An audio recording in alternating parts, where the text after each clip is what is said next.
NFL football season tonight. Is that what you mean? I don't know what the other. Actually, no, I lied. There's no college football tonight. I looked up the schedule earlier. There's no college football tonight. They decided not to go head-to-head with the NFL. Gee, wonder why. On opening night. On opening night. No college football tonight. We go straight into the National Football League. Dallas, Tampa Bay, trying to run it back. Is Thomas Edward Christopher Brady Wayne III? Hey, you know how I know that Dallas is playing tonight? Because I passed someone in the hallway and they said, "Go Dallas, go Dallas, go Dallas, go Dallas, go Dallas." And shout out to the ball. That's all I'm saying. And I agreed with him. Go Cowboys. No.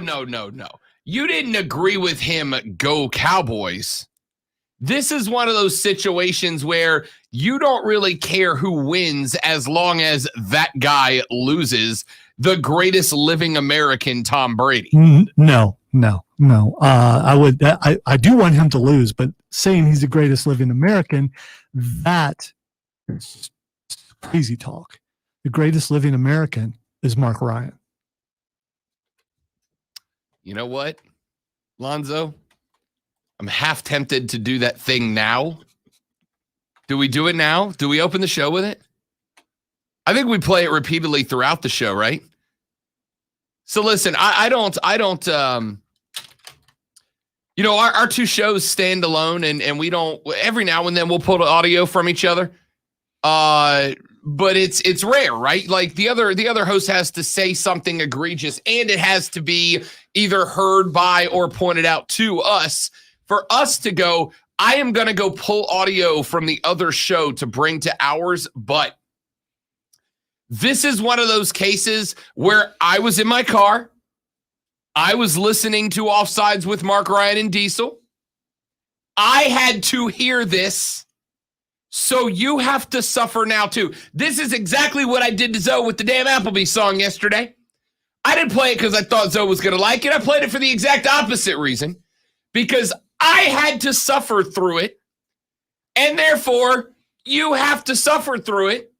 Here is just a quick little snippet of what the Show for Men did yesterday on the Show for Men. I don't know what this text is about either. A texter says, "Go on and kiss the girl." Yes, you want her. Yeah. Look at her, you know you do. Yeah. Possible she wants you to. You just have to ask her. You guys heard enough? Just got a text message from Rob Brown. It says, Mark sings The Little Mermaid on air. But yeah, the guy who talks wrestling is the questionable one. Listen. The Little Mermaid has infinite cool points. Infinite cool points. I'm telling you, if you don't know, you better ask somebody. IRL, Ariel would have been a smoke show. Oh, totally. She was. Tell me, who didn't have a crush on Ariel growing up? Give me a break. That, ladies and gentlemen, is your host of the Show for Men. Singing Kiss the Girl from The Little Mermaid. And then the hosts, plural, of the Show for Men, then telling you that they found that cartoon character sexually attractive. But yeah, go off on us touching wrestling, boys.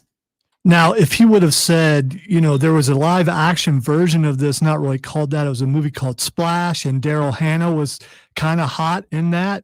I would excuse it to a certain degree, but no, he's actually talking about the cartoon character. I got to tell you, I know there are some people out there that find cartoon characters attractive. Do you know what we call those people? We don't call them at all because we don't want to hang out with them in public. All right? Mark made us suffer through singing The Little Mermaid earlier. And then they had a breakdown of why Ariel was a, Diesel's words, smoke show, quote unquote. By the way, what's IRL mean? In real life. In real life. In real life. Okay, so they're saying in real, she would be a smoke show, which means that they think she's a smoke show now. Have you ever looked at a cartoon character and said IRL before? Because I just, It's what the young kids like Diesel say on the internet. Well, yeah, I am a grandpa. It's one of those things where you're what would I like, know? somebody talks smack and trolls you on Facebook, you like, hey, fight me IRL. That's typically how it's used. Not for Mark. Wow, and how Diesel. lame! Someone says "fight me IRL." Oh yeah, that's a big one. How lame is that? Big one. Fight me, meet me IRL, bro. 1v1 me, bro. It's typically not used when you use your radio program to tell everybody that you think a cartoon character from the early 90s is sexually attractive. So anyway, we're going to talk wrestling later at 2:20 for Lonzo's Fight Club, which I didn't forget about on a Thursday. Hope that that's manly enough for you, Sebastian, the radio host. What kind of cartoon songs could we sing during the Fight Club? I don't know. I'm trying to think, do I know any Disney songs Here's well the enough thing. to sing them? I grew up watching Disney. I will guarantee you that I know the words to more Disney songs than Mark Ryan does. But you know what I don't do? Come on the radio and start singing Kiss the Girl to you. I didn't even know the title of the song. So, I mean, now I do. I'm sorry that I do, but now I know. Texter says ESPN, that was awful. Oh, do I have good news for you? We're absolutely playing it at least once an hour for the remainder of the show. You just never know where out of the blue Nope. it may just start playing. Open a segment with it. Yeah. Close the set. That might be bumper music. That might be our in and outs a couple of times. We'll see. Texter says, Rob, your show is sounding manlier and manlier by the minute. I don't know if you know this, but when we called it the show for men, it was very sarcastic. Very sarcastic. Yes. Yes, That's part of the fun. ESPN Rob, just thought you would like to know that Zoe got every history question correct, but he was stumped on an MMA question. FYI, It was not a question. Vince asked me about an oblique kick, okay. and here's the problem: Vince asking me about an oblique kick was like totally out of the blue to the degree where my mind just went completely blank. And what? So, it was a question. Well, UFC fighters are petitioning Dana White to make the oblique kick illegal. Okay. And so, what was the like? I didn't know what an oblique kick was. I forgot. Oh. I forgot. Kidney kick. See, he was saying above the knee, and, No. and I was thinking oblique. That's Obliques in the side. yeah. The side to the back. If you hit a kidney shot, right. which hurts like a son of See, a, that's what threw That's an me. oblique That's shot. what threw me off when he Yeah. said above the knee, and I'm like, no, that's not right. And I was looking it up, and we have very limited time, and I thought an oblique was over there, but Yeah. I was so I didn't want to correct the host. I have no Yeah. problem doing it on ESPN, but I can't correct the host on word because I mean, you can. yeah, well, no, You should. I didn't have enough time. I do That's know really that what it came down some to. show hosts don't like being correct. Oh no, they don't. No, they don't. Which takes the fun out of it. Oblique kick. Let's just say you don't want one. You know what we should do, Lonzo? Let's do lunch. This is a very nutritious lunch. All the food groups are represented. What in the wide, wide world of sports is going on here?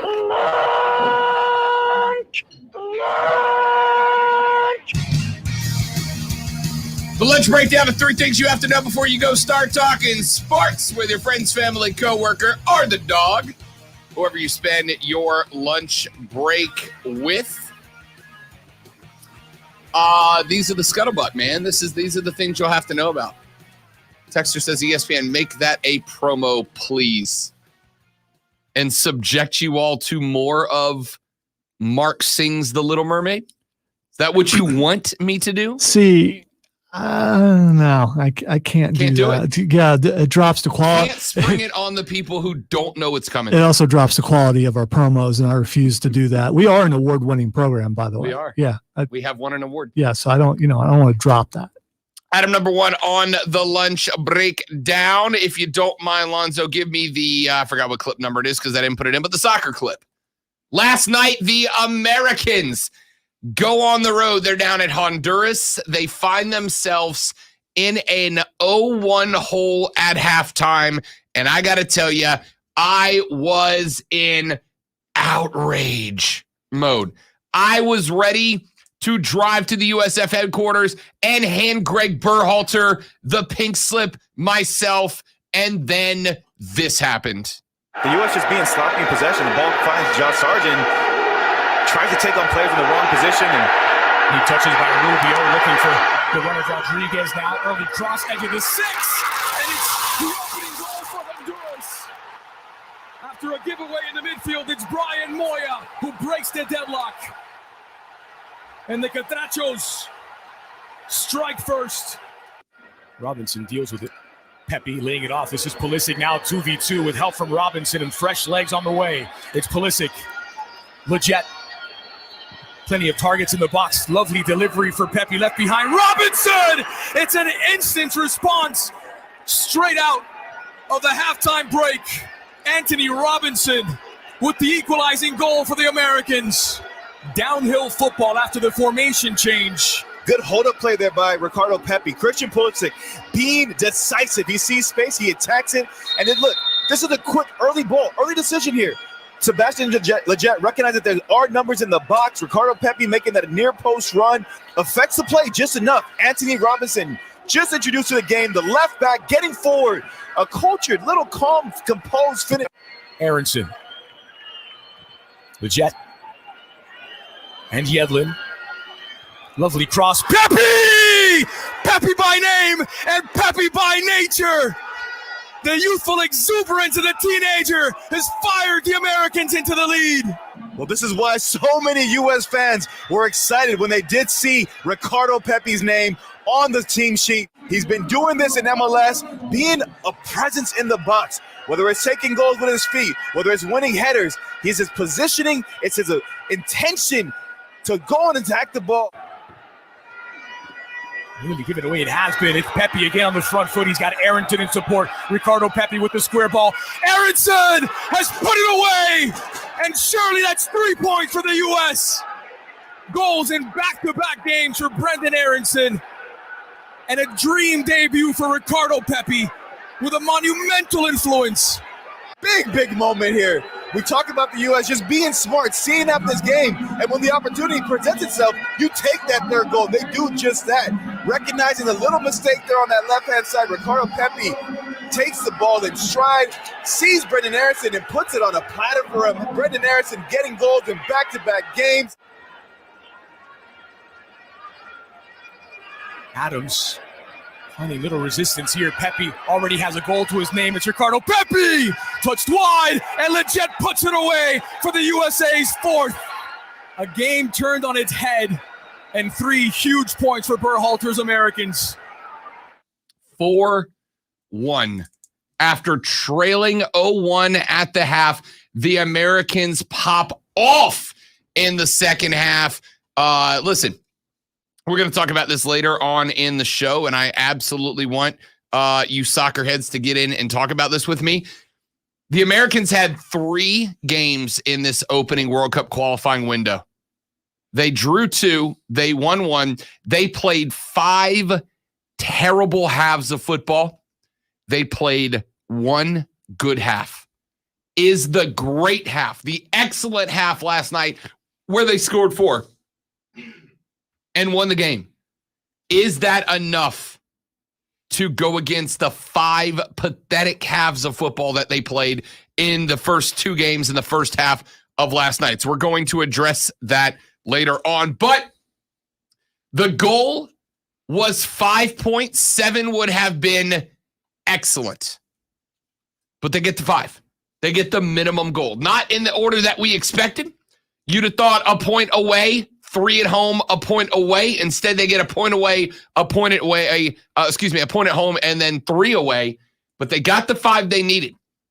Problem is, probably could have been 7, probably should have been 7. We'll talk about that later on in the show. Item number 2 on the lunch breakdown. And we're going to hit this one real quick because both of my next 2 are going to be the next 2 segments. The College Football Playoff Board of Managers set to meet later on this month. Matt Hayes, who is a show host down in Jacksonville on 1010XL, said that he thinks based on his conversation with a number of industry experts and conversations with a couple of athletic directors around the ACC and a conversation with Greg Sankey, that it might not be happening now. He's saying that the members of the alliance, the Big Ten, the Pac-12, the ACC, may want to go back to square zero and take a full new look at it. An SEC source told Matt Hayes earlier this morning the current format has been very good for college football, and that he thinks that ultimately, because of the way the numbers work out, we may not have college football. We may not have college football. And one of the driving forces not to expand at this point appears to be the Southeastern Conference, the SEC. The SEC, Greg Sankey, has said they're fine at 4 teams, that the alliance voting cabal, I like throwing the word cabal out there because it sounds so sinister. Does sound evil. The alliance voting cabal means nothing. The SEC's... That just sound like Vince McMahon right there. It was me, Sankey! It was me all along! That's pretty good, McMahon. Wasn't bad. That's pretty good, McMahon. Anyway, Sankey says it has made it sound like, compared to some people in other Power 5 conferences, that they're fine to stay at 4. Hayes said that one industry source told him, quote, let me get this straight. First, they want more teams in the playoff because it's not representative of the entire FBS footprint. Then when they get that, they want to go back to a smaller number and put a cap on the number of teams eligible per conference, all because Texas and Oklahoma asked to join the SEC. Yes. There's a reason for that. And we're going to come back to that later on in the show as well. And finally, item number 3, we talk about in the next segment. Why? Because, ladies and gentlemen, week 1 of the National Football League is here. Week 1 of the National Football League begins tonight. Dak takes on the greatest living American, Tom Brady. We are going to break that game down next. And Lonzo and I make pick number 1 of the weekend. There ain't but one pick tonight, Lonzo. Bucks 8.5-point favorites over the boys. Can they cover a touchdown and a field goal? We'll take a breakdown of that next on the Rob Brown Show and ESPN Upstate.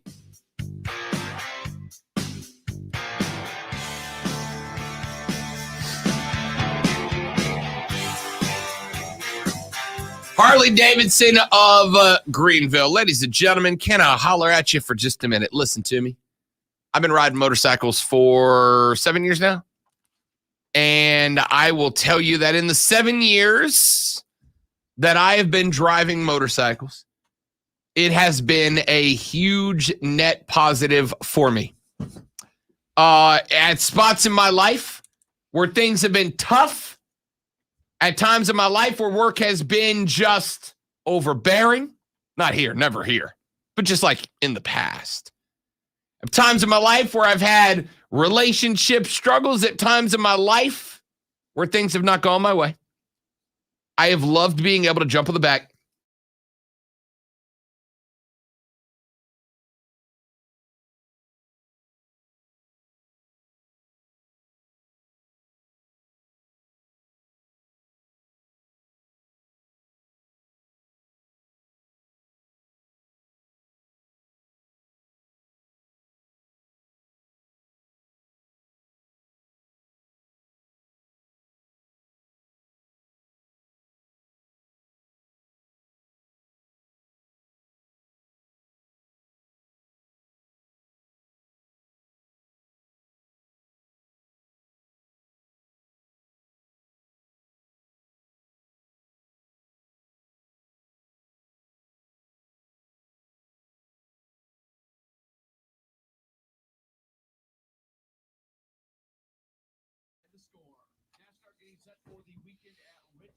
So if I mute you over here, I can unmute you.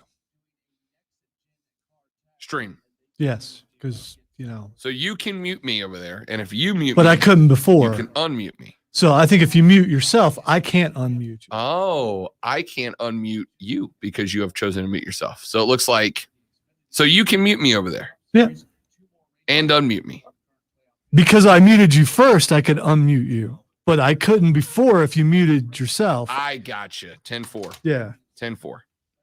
Okay, so you can't. Okay, I got it. That makes sense. Yeah, Rob cut out because he Yeah, that was was not intentional. supposed to. Yeah. I just caught it in the middle. I just happened to look over like, oh.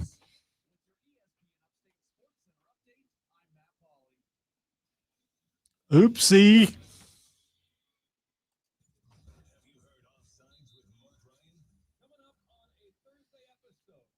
You know what I should do? I should do a new offsides promo for them.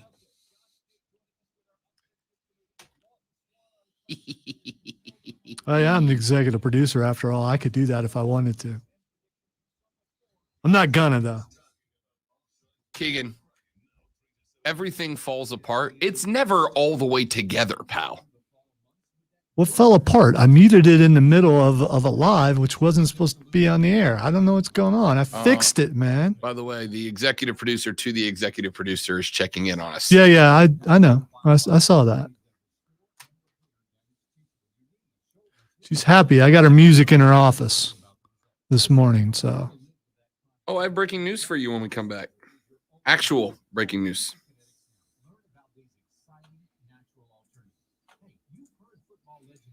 As opposed to the faux breaking news.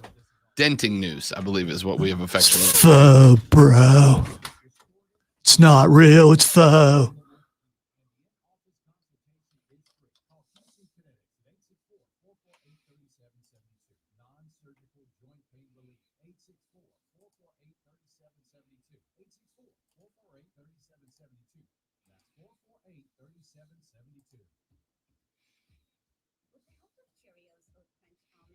I think the like button and the respond button in Twitter should be reversed. I think the like button should be to the left, and then the respond should be in the middle.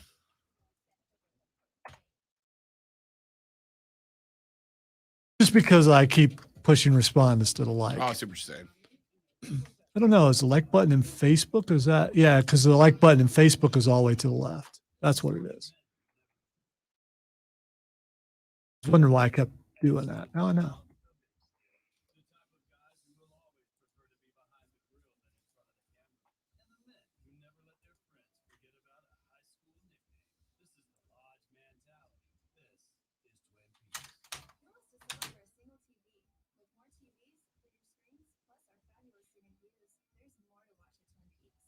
So highly questionable is being canceled.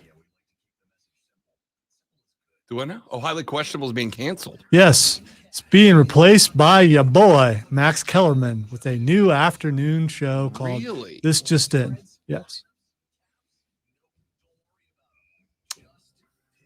I don't love it.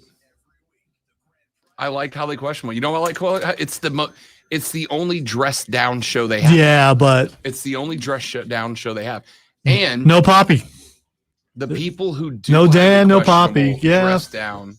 But still, Well, remember, they don't have Levitar anymore. right. either. That's what I'm saying.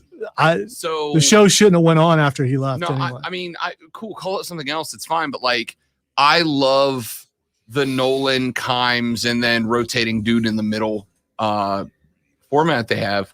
I love the dressed down style show. All right, so we got 2 breaking newses coming out of the break. You can go ahead and have your glass queued up twice. I can't do it twice. It's a double shot of glass. That sounds painful. You've never taken a shot. You don't know what's painful. Let's see. I've taken a shot to the groin. I've taken a shot to the teeth. Not the I've taken kind of a shots. yeah. So, see, when I think take a double shot of glass, I think death match. You're thinking alcohol. Don't put me in your frame of mind because I'm not there. I'm thinking glass tubes. How disturbing that was. Did you see who beat him for that title? Zack Ryder beat him for that title, beat the deathmatch dude for his title. Really? Yeah. Well, it's not Zack Ryder anymore. Yeah, Now yeah. he's- And then Moxley just beat him for it. Well, we are going to talk Dallas, Tampa Bay coming up here in a second, but we have 2 bits of breaking news for you, both entertainment. Number one, this is for Lonzo, and I'm just going to say it, and then we're going to push it back to Fight Club. We have Fight Club caliber breaking news, Lonzo, just announced by ESPN that Gable Stevenson has signed a deal with WWE to become a WWE superstar after he graduates in May. So Gable Stevenson, who of course gained a lot of fame and notoriety at the Olympics a few weeks back, after becoming an absolute stud, headed to the WWE. Also breaking news for those of you that are fans of the sports talk format in the daytime on Television, ESPN has announced that they are canceling, this cancel culture is out of control, Lonzo. They are canceling the show hosted by Katie Nolan and Mina Kimes called Highly Questionable. That used to be Dan Le Batard's show on ESPN. Of course, Le Batard left ESPN, took Poppy with him, and Highly Questionable since then has been hosted by a rotating cast and crew of characters, primarily anchored by Mina Kimes and Katie Nolan on ESPN.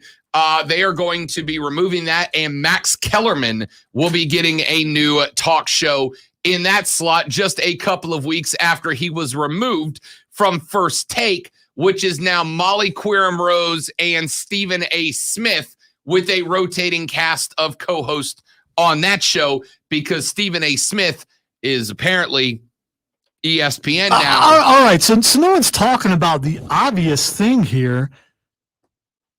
There must have been some irreconcilable differences between Max and Stephen A. You don't just take someone off and give them their own show and a bunch of things like that, and there's no partying amicably and all that kind of. So what happened? Don't you think something happened? No, I honestly think ESPN is absolutely and entirely all in with Stephen A. They think he is Rob, the chosen one. Rob, people don't just break up groups. Pairings don't just break up like this without I see what you're saying. without there being something.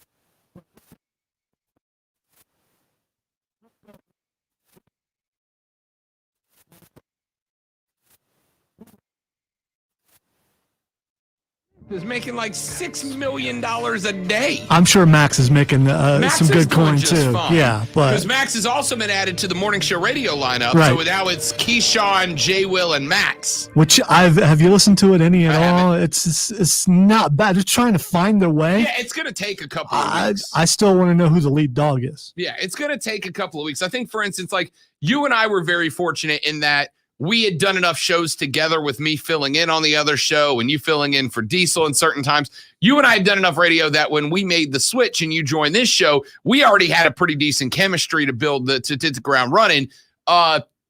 When you throw Max in to be the next host of that show, because listen, I love Jason, I love Keyshawn, but neither one of those dudes is a host, right? Those guys are response guys. They're not hosts.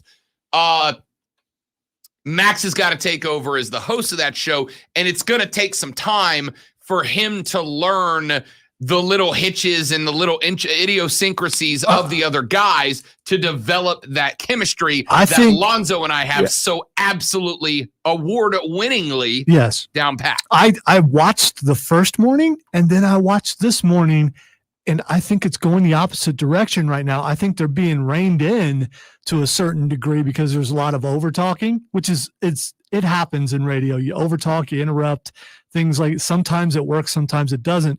But today they were Adam Schefter, and you can tell they were reading questions 100%. off a prompter. 100%. And it was like, okay, that's not how it's supposed to be smooth. It's supposed to be. It was not good.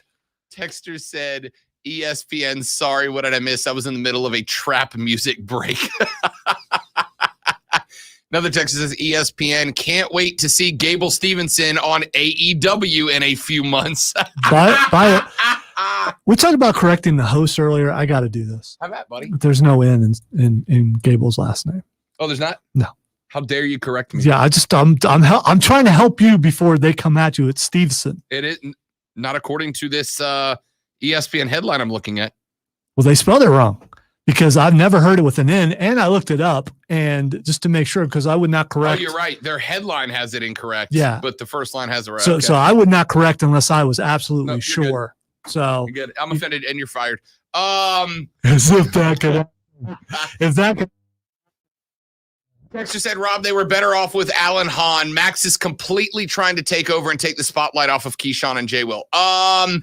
Let me tell you, as somebody who's done this a long time, Max is a guy who has spent the majority of his career on his own, right? He's done his boxing show on his own. His radio talk shows have all been on his own. In fact, the only show that he has been consistently on where he had a co-host was the show with Stephen A. Smith, right? Was on First Take with Stephen A. Max Kellerman is a guy who has broadcasted solo his whole career. I'll tell you the truth. In years past, one of the reasons, I've told you the story. I've told you the story about the fact that Mark Ryan and I used to work together down in Destin 7-8 years ago. And Mark and I were not friends back then, right? We were oil and water. And he said this on his show too. We were not friends. We didn't get along. And the reason why was because I had been doing my own show for 7 years. And Mark had been doing his own show for 7 or 8 or 9 years at that point. And we got put together and told host a show together. And as somebody who's not used to hosting a show with a co-host, it can be very difficult to do, to make sure that you are running the show you want it to, but to make sure that your especially in the case of a Keyshawn or a Jason Williams, those guys were not brought in there because they're great radio hosts. Those guys were brought in there because they used to lace them up. They used to play, so they can give you this is one of the reasons that I have never been a big fan of, well, we got a former player in the booth. I don't care. Can he broadcast? There are a lot of former players that are terrible on a microphone, and why would you just not get somebody who's a good broadcaster to broadcast well? Max Kellerman is a guy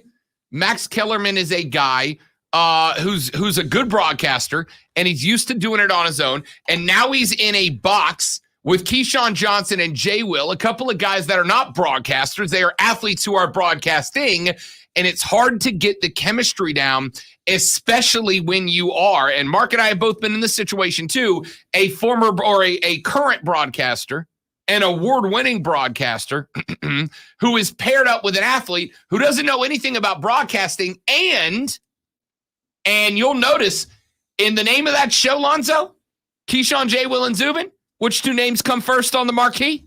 The former athletes, yeah? Those guys can develop a bit of a mentality where they think the show is about them. And in most cases, they're not wrong. I have had co-hosts that were former players, former coaches, as a matter of fact. I got sidelined because I used to work with Tommy Tuberville. That's a true story. I did. And I got brought in to co-host with Tommy Tuberville. You know what it effectively was for me? We want you to read these questions to Tommy Tuberville and then shut off the microphone and let him talk for 12 minutes. Right? So did he contact you to help him with his campaign? No, because he's a jackass in real life. All right? I'll say it. Not because his political views, just in real life, he's a jackass. I was just imagining that phone call. The other reason why that morning show struggles is because it's supposed to be radio first, but it's TV first. It's TV first. And in order for it to be a radio show, it needs to be radio first and TV second. King says, don't speak ill of Tommy. Tommy's a terrible person. All right. Great football coach. Terrible person. ESPN, only one worth a damn on that show was Zubin. What happened to Zubin? Zubin had some health issues. Yeah, I think it was complications due to diabetes yeah. because we were talking about, I was like, what happened to Zubin? So we started looking it up, Yeah. and that's what it was. He had some health issues. And it basically gets to a point where I don't think Zubin's done. I think Zubin was just taking some time away to get himself right and get himself healthy. But they needed a host, right? Keyshawn and Jay Will couldn't do it with a rotating host of hosts. Here's the other problem with that. You're going to be compared to one of the, whether you liked it or not, one of the greatest morning sports shows of all time, and that was Mike and Mike. I mean, there's a reason why they lasted so long. There's a reason why they're in the Hall of Fame, because those two guys didn't like each other. They just had good chemistry on the air. Yeah, it worked really well until it didn't. Yep. But it was a radio show first and a TV show second. Look, you hit a point where when it comes to on-air chemistry, you hit a point where you might have great on-air chemistry even if you don't like each other off of it.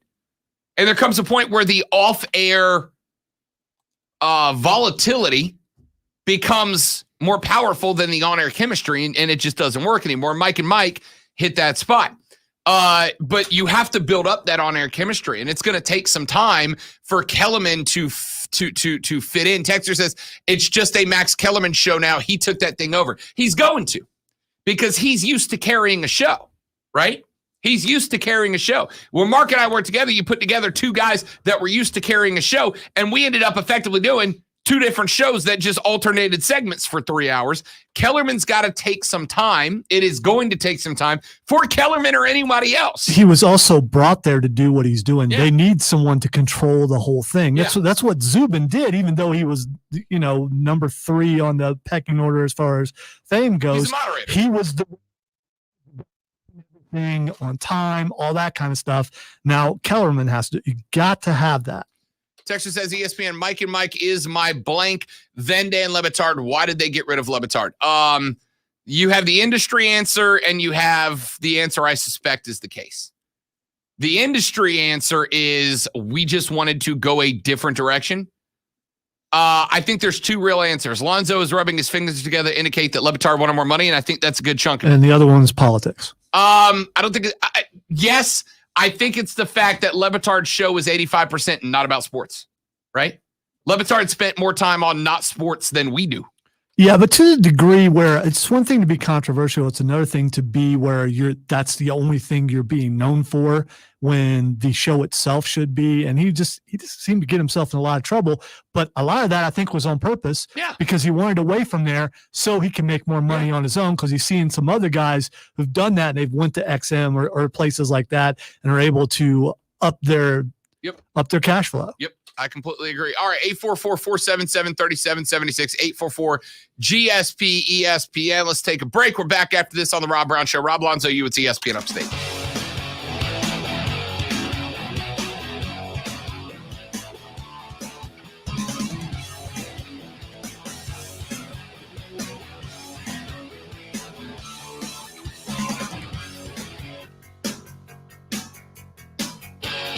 '21 golf cart on sale for you now. Listen, go to upstategolfcard.com. All right, go to upstategolfcard.com. And what you are going to find is that we have the deal of the week of the century for you. All right, the deal of the week of the century. You can get the 2021 Upstate Golf Cart and play at the club at Brookstone, Rolling Green Golf Club, Legacy Pines, Pebble Creek, the Preserve at Verde, Willow Creek, the Rott Golf Club and Resort, Links to Try, and Carolina Springs Golf Club. That is 9 rounds of golf at 9 of the most beautiful and prestigious courses in the game, ladies and gentlemen. And right now, if you go to the website, you get it for $50. $50. 9 rounds, $50. I'm really not great at math, but that works out to divide by 2, carry the 1 plus 3, move that over. Cheap. It works out to cheap dollars to play a round of golf. All right. Go to upstategolfcard.com to get yours. You can get multiple ones too. Give them out as gifts, man. Hey, think about this. You got that somebody doesn't want to watch football with you on the weekends? Send them golfing. Be like, listen, I don't want you to have to sit through this game with me. So I'm going to send you on a round of golf, and they're going to think that you spent out the yin yang for them. Nope. You spent like $5 to get rid of them for the day. Help me help you. It's the 2021 Upstate Golf Card. Go to upstategolfcard.com. That's upstategolfcard.com.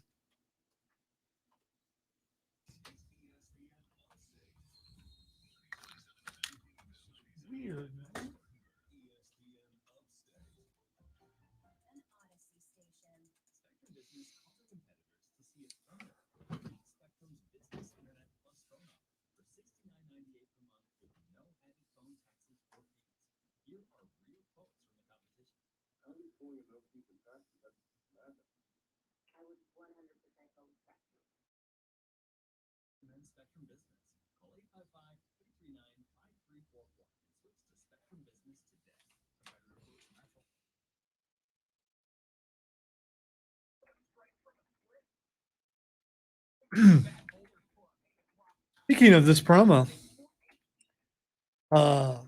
Stoneman asked if we're really pushing it because he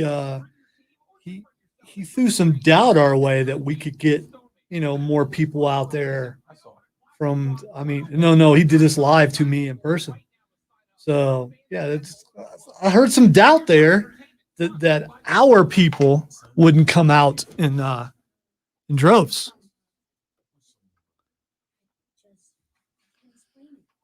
And we are going to prove him wrong.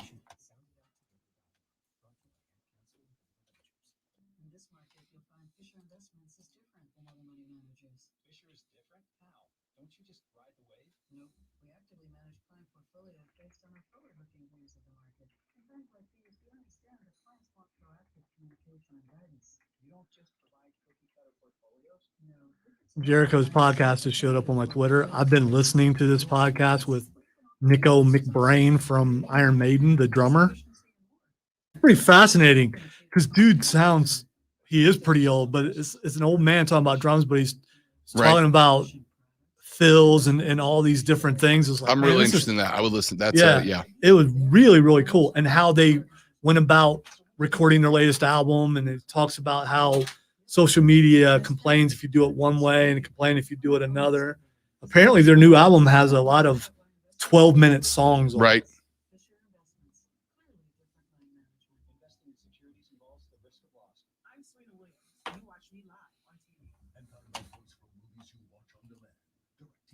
One thing he said that I find it hard to believe that there are no egos. That everybody just kind of agrees on everything. No one's the front person saying, I wrote that song, we have to do it that way. Which I'm sure that exists somewhere. Yeah. But and maybe with Iron Maiden, but still. The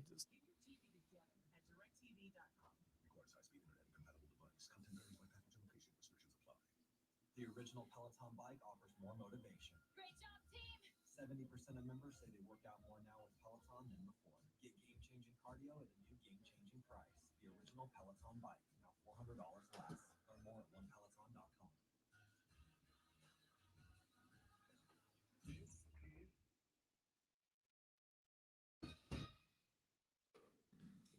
Sorry about that, Keegan, but you know what? You know where it is, so you know how to get there. So that helps. Come out and hang and bowl. That's fun.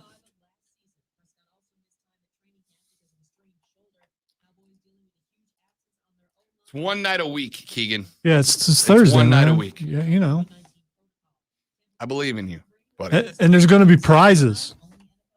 Brandon says, riding with Stephen A is a bold strategy. ESPN, after Skip left, Max was the only reason I watch First Take anymore. There, I said it. You read alone, man. That's not like a hot take. I don't like Stephen A. Smith. Yeah, and I am more willing to watch it now that Max is gone because I'm the exact opposite. Cannot stand Max. But it's about politics. And he loses too much. Win some fights, man. If you lose all the time, where's the fun in that?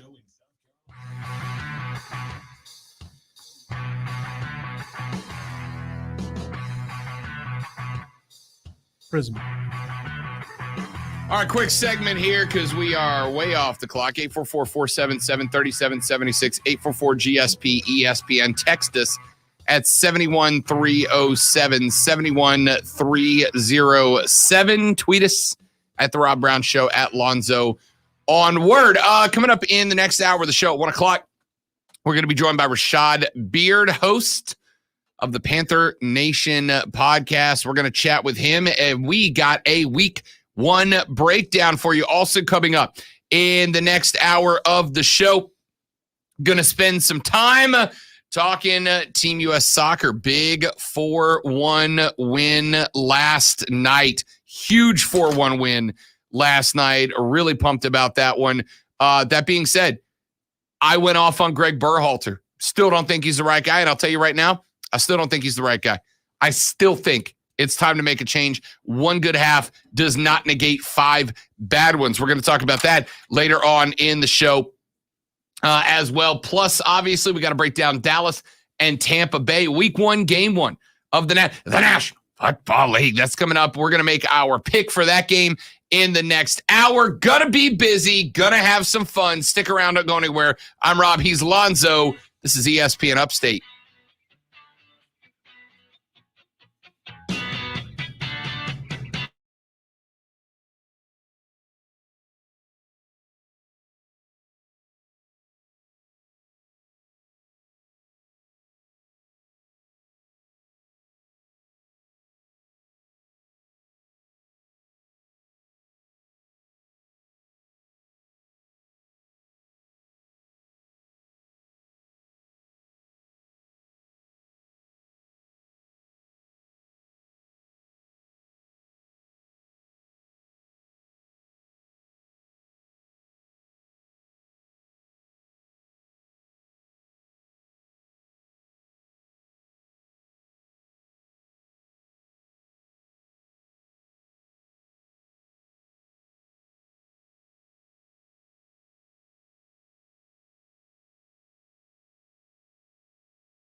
Hey.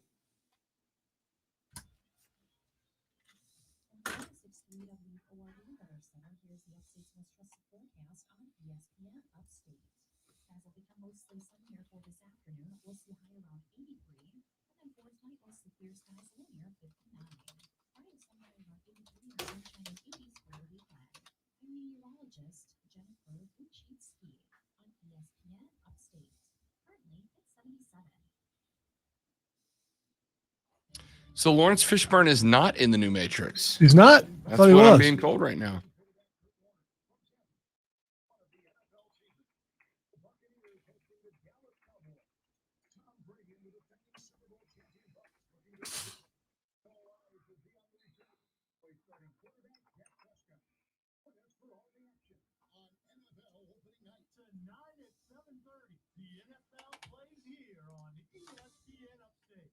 What can give you a competitive edge in today's red-hot housing market? Rocket can. That's because Rocket Mortgage can give you a verified approval. It could help your offer stand out. Rocket Technology provides a rock-solid verification of your income, assets, and credit, giving sellers greater confidence in you. Go to rocketmortgage.com or call us today at 8338-ROCKET. A verified approval is based on an underwriting analysis period of financial information, call cost information, and For a limited time, it's the Labor Day blowout sale for the Upstate Golf Cart. Right now, give your Upstate Golf All right, even though we're going to be talking about it at 2 o'clock, the Gable Stevenson's thing is an NIL deal. Oh, really? Yeah, and so, but I can't find He the. said he was graduating in May and then moving over. No. He's still wrestling. Yeah. He's still wrestling for the college, but this is an NIL deal for him. So the first one of I think of this kind.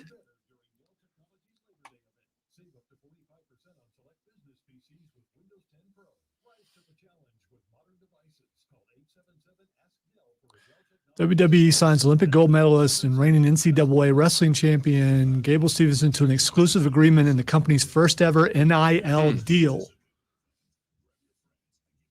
Stevenson will join the WWE roster while defending his NCAA title for the University of Minnesota.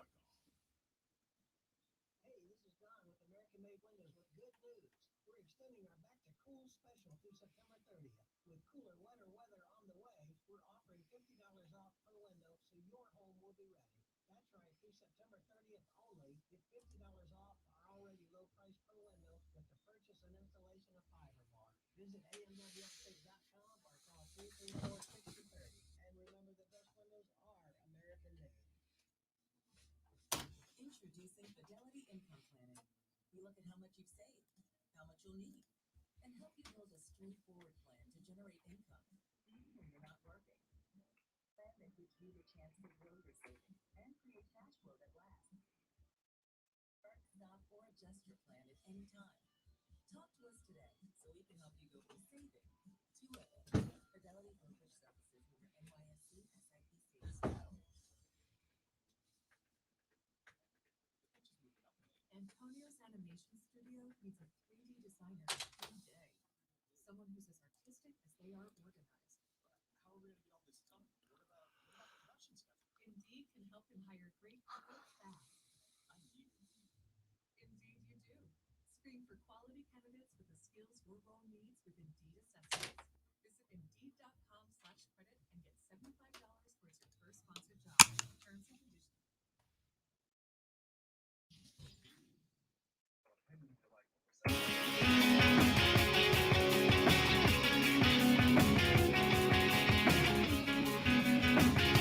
All right, wrapping up hour number 1 here on the radio broadcast. Let me tell you the words that you don't want to hear about your rookie wide receiver, the guy that you spent quite a bit of time, quite a bit of energy, quite a bit of money, and a high draft pick on. Bengals rookie wide receiver, Ja'Marr Chase, former LSU guy, as Lonzo scratches one of our Twitter trending topics off the board. Former LSU guy, sat out last year from the Louisiana State University Bengal Tiger Men to get ready for the NFL draft. And hey, look, he made a team, got brought up by the Bengals, the rookie wide receiver. Hilarious movie. Air Chewy. I'm down for that movie. Yeah, I can't wait for the third one. So the rookie wide receiver said in an interview via Bengals.com, after he has been plagued by drops during this preseason, I mean, he has dropped I think he's dropped like 5 easy rocks this season. Somebody at Bengals.com finally had the gall to ask him to his face, "Hey, yo, why? Why?" And Ja'Marr said, quote, "The ball is different because it is bigger. It doesn't have the white stripes on the side, so you can't see the ball coming from the tip point. So you actually have to look for the strings on the ball at the top, which is hard to see because the whole ball is brown and you have the 6 strings that are white. But for the most part, I just have to get used to it and find out what I'm comfortable catching." Not ideal, is it, Joe Burrow? It's not ideal, but I can understand. I mean, you kind of get it, don't you? If that's what you've been keying on all along is the white on the ball and it's not there anymore. I mean, you know. Yeah, but you didn't play last year. You have had a year and a half to prepare for this, right? A year and a half. You did not play football last year. And you didn't play during the Rona year, specifically so you could go get NFL ready. I got to tell you, Lonzo, on the list of things that qualify you to make you NFL ready, on your list of things that make you NFL ready, knowing what the football looks like. Knowing what the football likes. I had to reset that because I might make this into something later. Knowing what the football looks like coming at you, I'm pretty sure that's the number one thing to be ready as an NFL wide receiver. Ja'Marr, you took a year off, and you're telling me in a year and a half you didn't get used to what a football looks like coming at your head?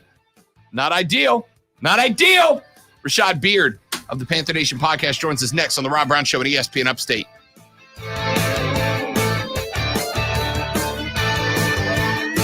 I was looking for the football. I was going to throw it at you and see if you saw it. Pretty sure I would. ESPN, BTW, your censor of options are like a-holes, sounds like options, sounds like P-word, just saying. What?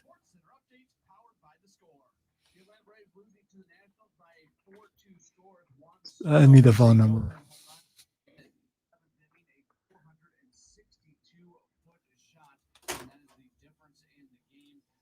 Oh, I get what he's saying.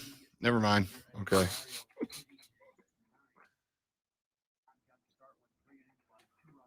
Then Rob decides to not hit send.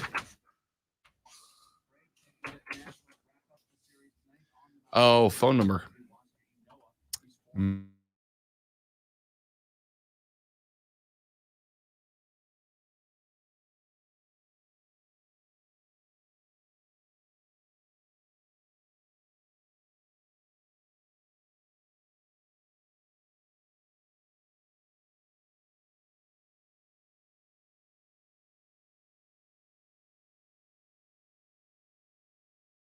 I know it's something that both of us should be thinking of doing, and I just I'm busy.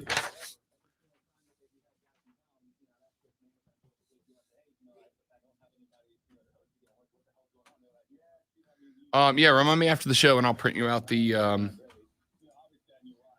Well, there's a good shot I don't remember, but since I ask you, you know.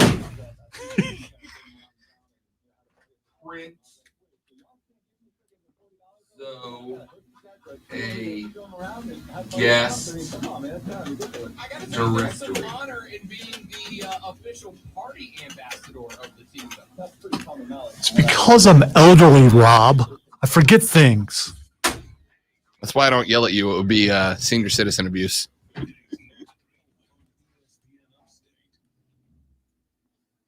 I speak to Rashad, please. Hey, how are you today? Me too. Hold on.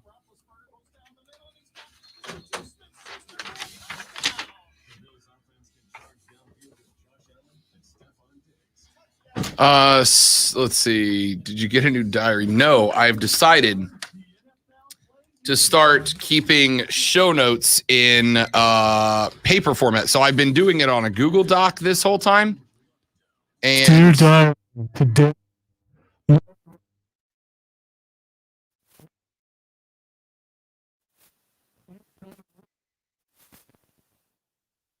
Promo question mark? Maybe question mark.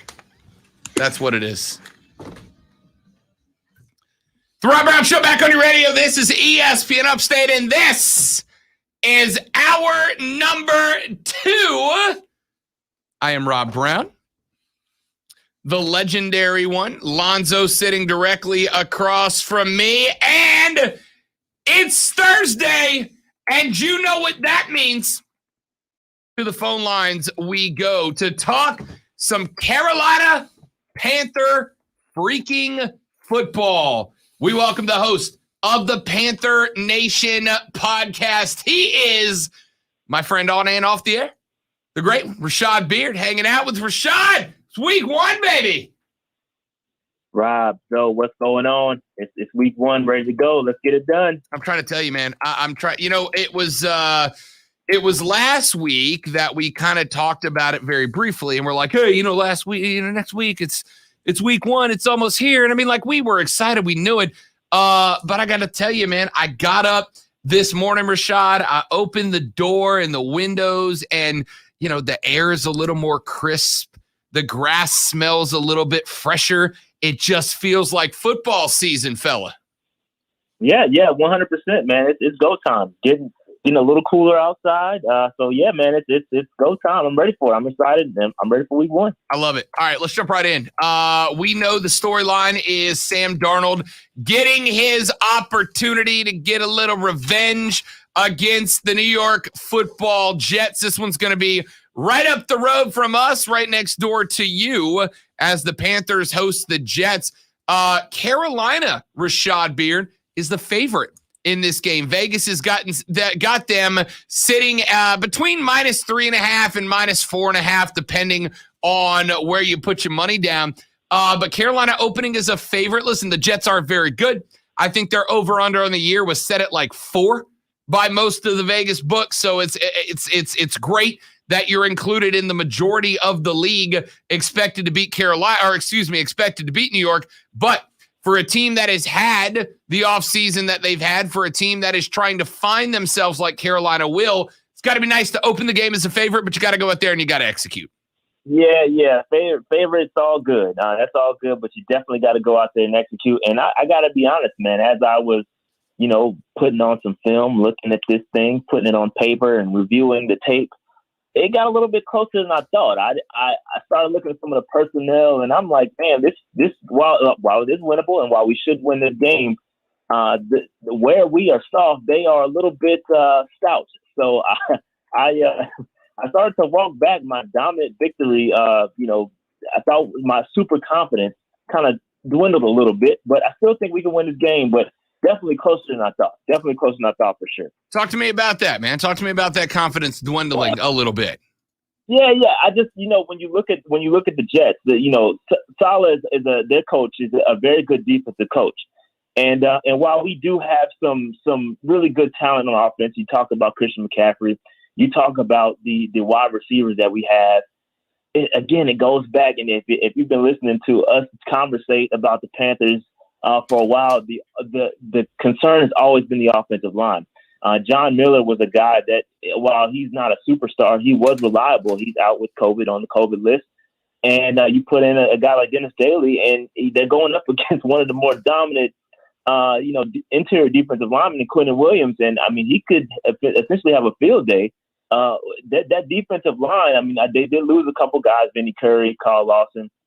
But that defensive line is stout. And I think Saleh is going to have those guys ready to go. They got a good couple of safeties in Marcus May and Marcus Joyner. Cornerbacks are questionable. I think that's where we compete, but it doesn't really matter if that offensive line can't hold up. So I have some real question marks about the offensive line. And just go flip into the offensive side of the football with the Jets. I mean, they fixed their offensive line issues. I mean, just to be honest, Sam Darnold never had what Zach Wilson's about what has in front of him. That offensive line is really good. I do think we will be able to dominate that offensive line, but I think they're going to be able to hold up a little bit, and we'll see what happens. They've got some weapons too. They don't have a Christian McCaffrey or anything like that, but they've got Corey Davis. They got a couple of guys out there that are capable. So it just got a little bit closer as I started comparing the position groups. It got a little bit closer than I thought. I think this game, Rashad, won and lost in the line of scrimmage at both sides of the field, right? It's 100% down to, can Carolina's offense hold back the Jets' defensive line? You just talked about that. It's 100% reliant on, can the Carolina defensive line generate pressure and take a rookie quarterback in Zach Wilson and make him feel uncomfortable in not just his first NFL start, but you got the advantage of his first NFL start coming on the road as well. This 100%, I think, comes down to the battle in the trench on both sides. Most football games do, but I think this one especially is going to be won and lost by the big boys. Yeah, no, I agree. And that's where it got a little concerning, right? Because, again, our offensive line has not been pretty.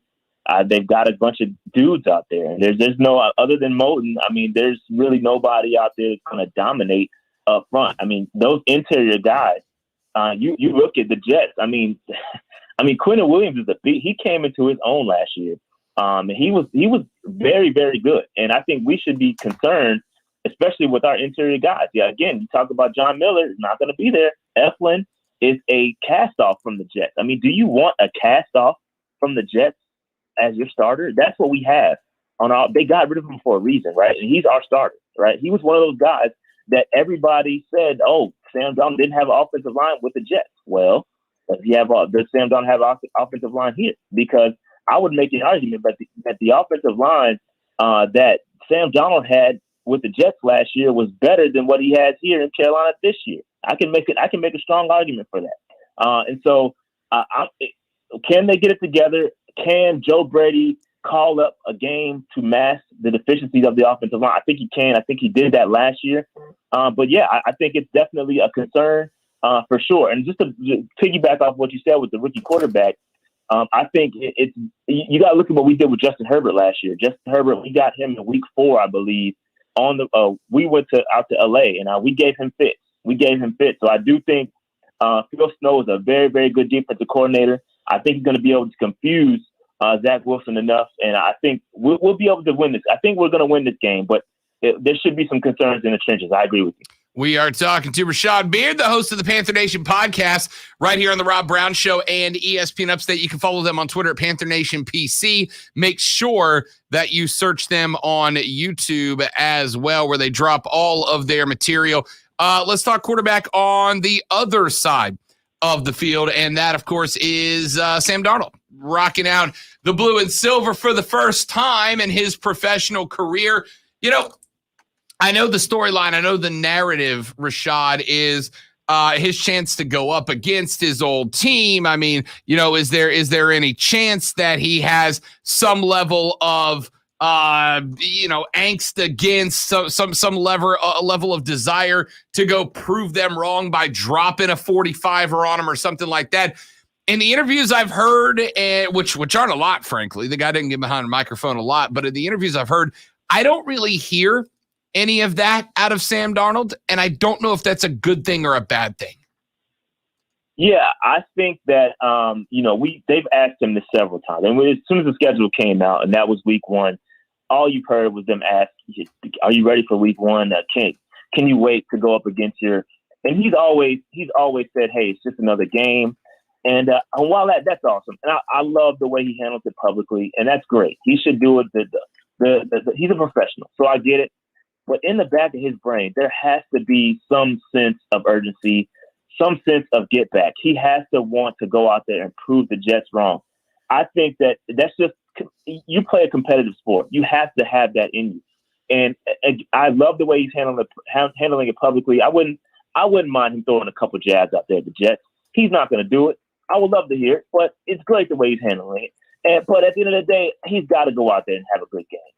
I mean, it's really one of those things. If you go out there and lay an egg against your former team that's not very good, if you can't do it, then are you going to be able to do it at all at any point this season? This has to be the game that he lights it up, and I hope he goes out there and I hope he gets excited. I hope it's controlled chaos. He can go out there and really put up 300 yards passing. 4 touchdowns. That would be great for him to do that against his former team, the team that cut him on his rookie deal, the team that did him dirty. I would love for him to go out there and do it. But again, like you said, he's not doing it publicly and hasn't done it. I mean, they've asked him this several times. He's probably been asked a million times. I know he can't wait to get this game over with, so he can be done with it.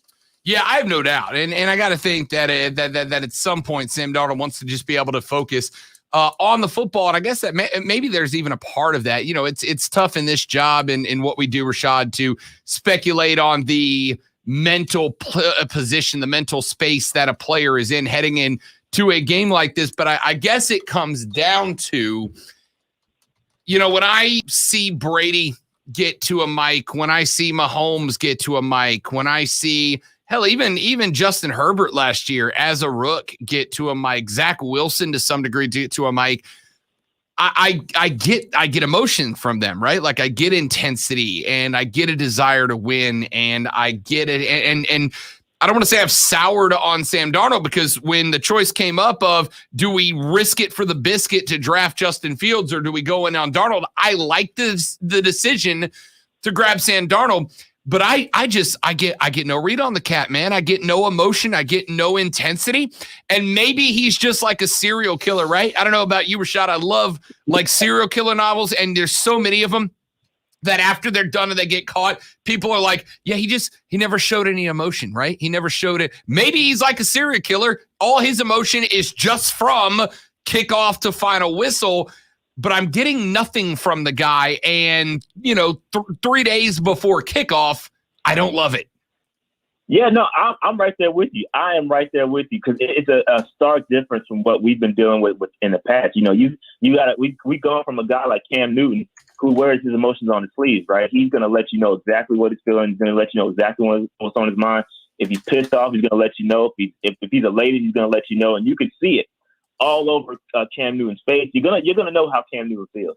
Then you go to a guy like Teddy Bridgewater. Teddy Bridgewater is same kind of. He's a professional. He's gonna handle himself. He's not gonna until this offseason, he's not gonna throw anybody on the bus. He did throw Coach Rule and Joe Brady on the bus, but again, you got a guy like Sam Darnold. Sam Darnold is, again, like you're saying, he is very stoic. You're not gonna get anything from him. But I just hope when he goes out there on the field, I just hope he lets it all go. I want to see him go out there show emotion, and like you said, show it on the field because we need that. And again, if he's not going to do that, if he's not going to go out there and show it in this game against his former team, we're just not going to see it. And I agree with you. I'm going to be a little bit disappointed for sure. Rashad Beard, host of the Panther Nation podcast, joining us here on the Rob Brown Show at ESPN Upstate. All right, so we got Jets, we got Panthers. This one's obviously going to be right there in Charlotte. Games at 1 o'clock on CBS. And of course, we will be live at 11 a.m. live from Wings Etc. in Boiling Springs on Classic Rock 101.1. I'll be hosting the Carolina kickoff pregame show powered by Skatel. So make sure you join us Sunday in Boiling Springs at Wings Etc. Christian McCaffrey in this game. I mean, look, I know, Rashad, we've all had the question mark up about Run CMC after his injury last year. Is he going to be able to come back? Is he going to stay healthy? How important is it to you that McCaffrey be utilized intelligently, not overdone, but make sure to establish him as the primary piece of this offense on Sunday? Yeah, I think it's important to get him going. He hasn't taken a hit in a long time. Feed him, but don't overdo it. You got plenty of weapons. I mean, we've got probably easily top 5 wide receiver combo in the league between Terrace Marshall, Robbie Anderson, and DJ Moore. That's a very good set of wide receivers. So use them, right? You don't have to dump the ball off to Christian McCaffrey all the time. Obviously, if it's there, take it.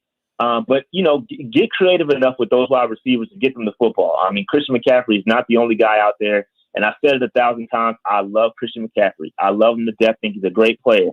But if he's going to touch the ball 30 times a game, it's not going to lead to success for the Carolina Panthers in the long run, right? You have to find a way to spread the football out, but get him going at the same time. It's a delicate balance. It's a hard game to play for Joe Brady, but he's got to figure it out because we can't just have the defense focused in on Christian McCaffrey while you have these other weapons out there not being utilized. It's not going to do well for him, or it's not going to do well for the other guys. They're going to get frustrated. Every wide receiver wants to touch the ball. They all have a little bit of prima donna in them. So if you don't feed them, somebody's going to get upset. So he's, again, very good balance. Balance is necessary. You're going to need to balance it out. But again, I think it's important to get Christian McCaffrey going too, because he hasn't touched the ball in over a year and a half. It's time to get him going. He's back. Teams are going to be focused on him. We want to see him out there. We want to see him get good touches, but not overdo it, right? You got Royce Freeman too. We brought in Royce Freeman, bring him in for the short yardage. Don't get Christian McCaffrey killed. Don't overdo it. So again, I'm excited to see him, but let's not kill him. Let's bring him back in, but don't run him through the ground already. Rashad Beard, host of the Panther Nation podcast, joining us on the Rob Brown Show on ESPN Upstate. All right, big dog, time to shine. Score prediction, give it to me. Score prediction, man, I didn't even think about this. I'm gonna go 24-17 in favor of the home team, the Carolina Panthers. I think it's going to be a good game. I think it's going to be a good defensive battle to start out. But I also think that the Panthers get it going. And again, I think real good defense on both sides. Sam Darnold's going to be good. And I think it's going to be a W for the Panthers. W for the home team. 1-0 on the season. Go the kids from Carolina, says Rashad Beard, host of the Panther Nation podcast. Follow them on Twitter at Panther Nation PC and on YouTube as well. That's where they post all their videos. What y'all's schedule going to be, Rashad, as far as pregame previews and postgame wrap-ups? Yeah, so tonight we're actually going to preview the game with another Jets YouTuber. Shout out to Matt O'Leary. We're going to go in depth, ask him about Sam Darnold, kind of where it went wrong. So we're going to go deep in there, and then I'm going to the game, so I won't be doing anything pregame. I'll be hanging out with Brian Burns' brother, Hype Man. Shout out to the Hype Man. I will be hanging out with him, and then postgame we may go live around 6 or 7:30 to kind of wrap things up on Sunday. So yeah, that's where we are, man. It's gonna be Love fun. it. Good time.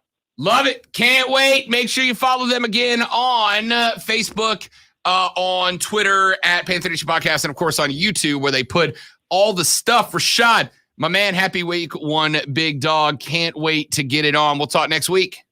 Man, can't wait. 1-0. Go Carolina. Keep pounding. There you go. Hashtag keep pounding, says Rashad Beard. Let's take a break. We'll come back here in just a moment. Rashad is he's giving you his pick Lonzo and I will talk about it. And speaking of picks, we'll give you tonight's as well. Tampa Bay, the greatest living American, Tom Brady, takes on Dallas's own Dak Prescott, who gets the dub. We'll talk about it next on the Rob Brown Show on ESPN Upstate.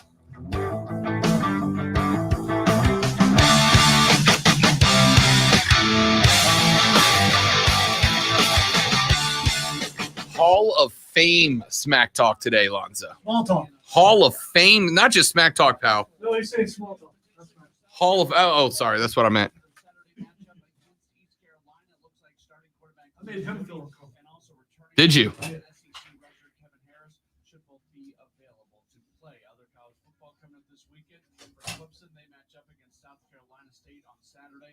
Furman on Saturday, they're going to match up against Tennessee Tech. You'll be able to hear that right here.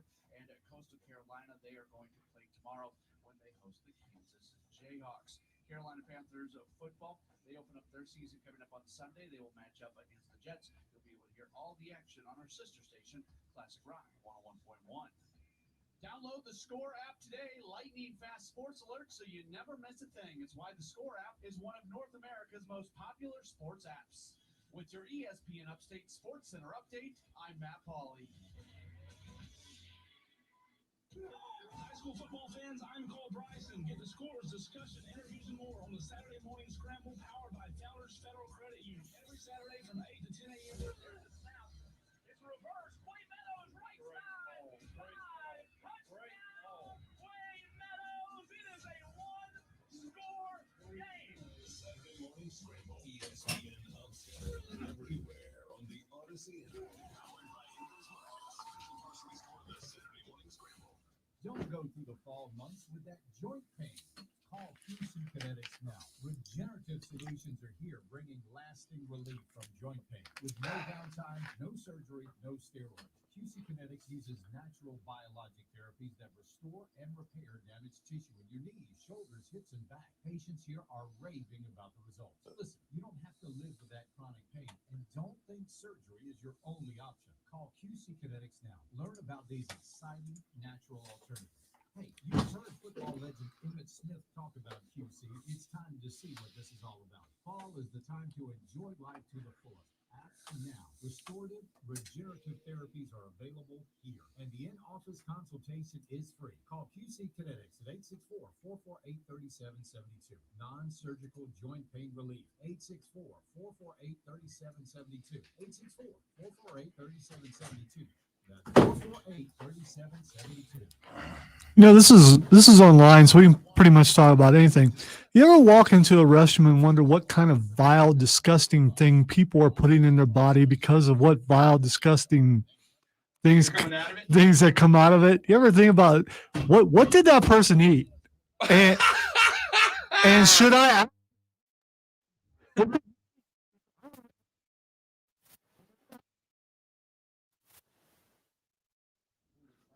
Lonzo and I both went to the restroom during this break. And I don't know who it was that was in the Hey, stall. that's what you're supposed to do in there. So, I mean, if you go in and you smell something, that's, deal with yeah, it. yeah. But it's not so much that you smell something. It's more along the lines of when I have to stand at my restroom 6 feet from you, like this, while I'm trying to do my business. I'm concerned for your health at that point. But let me put it this way. I saw the shoes under the door, and I've memorized the shoes so that the next time I go in there, if I see those shoes under the door, I'll just hold it. I'll just wait. Yeah, 3 but to 6 hours. Well, let's face it. If you walk in the door, it hits you. So, I mean, there's no even looking for the shoes at that point. It almost pushes you out the door. Yeah. But the person who did it, are you sitting in the stall going, yeah.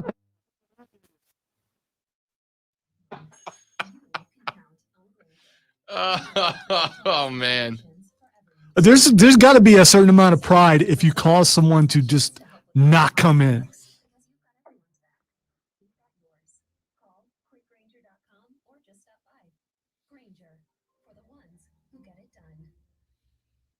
If you think vaccines alone will protect you from COVID-19. Think again. More breakthrough cases of COVID variants show that vaccinated people are still vulnerable to the deadly disease. To be safe, monitor regularly for fever, as it's the leading sign of COVID-19. Use Exergen, the only thermometer scientifically proven to detect fever, and beware of non-contact devices that miss 5 out of 6 fevers. Remember, vaccines are not enough, so protect yourself and your family with the Exergen Temporal Scanner. Learn more at Exergen.com. Welcome to AutoZone. Having some starting trouble? We can help you out. Let's start with a free battery set. If you just need a charge, we can help with that too. And if you need a new battery, we've got a wide selection of A near mint copy of Amazing Fantasy number 15, the first appearance of Spider-Man, fetches $3.6 million. One comic book worth $3.6 million.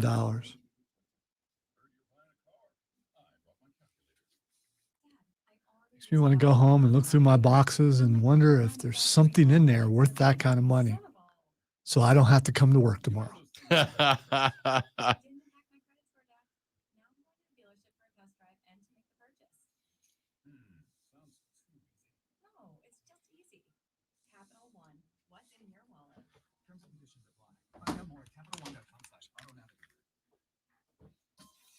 Wanted the best? The best. You're listening.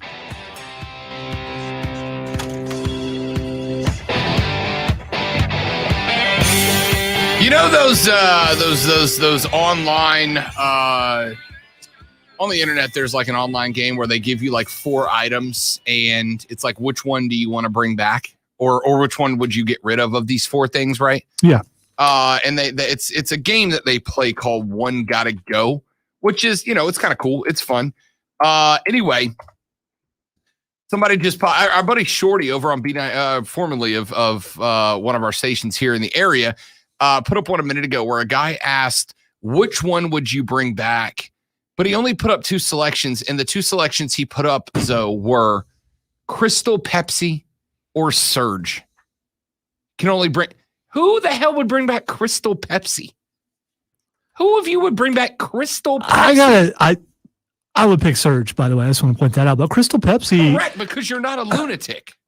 Crystal Pepsi wasn't as bad as everyone made it out to be. I mean, it wasn't like you took a drink and then suddenly turned into Mr. Hyde or something. It was all right. No. So anyway, Dallas, Tampa Bay this evening. The greatest living American, Tom Brady, set to take on Dak Prescott, who is making his way back on the field for the first time in like a very long time. Injured early in the season last year, had that gruesome ankle injury, is also dealt with some shoulder surgeries in the past as well. He is back on the front line before suffering a leg injury last year. Was on pace, was Dak Prescott, to be potentially the NFL's first 6,000 yard passer. By the way, that 6,000 yard mark, it's gonna fall eventually. It's gonna fall with 17 games. All right. Set of very good wide receivers, and more importantly, an atrocious defense over the years that has allowed the Cowboys to have like 1.5 to 3.5 more possessions per game than any other QB. By the way, if you are looking for a fantasy quarterback,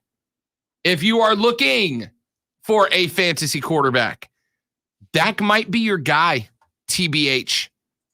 Dak might be your guy. If he can stay healthy, he's going to have redonk numbers. Averaged 30.6 fantasy point. Averaged 30 fantasy points per game. That is insanity.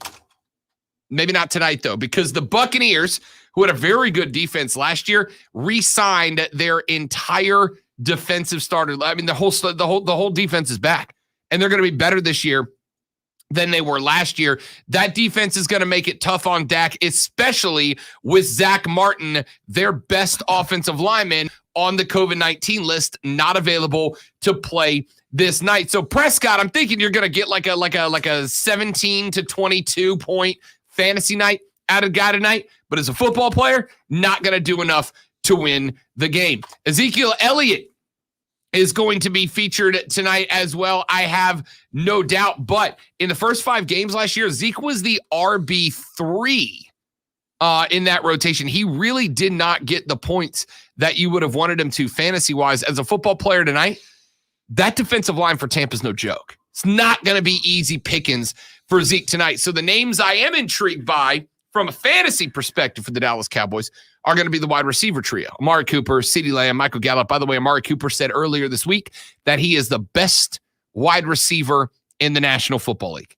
Said he is the best, Lonzo. Wow, a wide receiver with a lot of confidence in himself. Shocking. I know. Shocking, I know. Can't believe it. Yeah, absolutely stunned. If you have Cooper, CeeDee Lamb, or Michael Gallup on your fantasy team, play them tonight. All right, play them tonight. I really. Let me phrase that. If you have them in their spots, right? Amari Cooper is a wide receiver 1, CeeDee Lamb is a 2, Michael Gallup is a 3.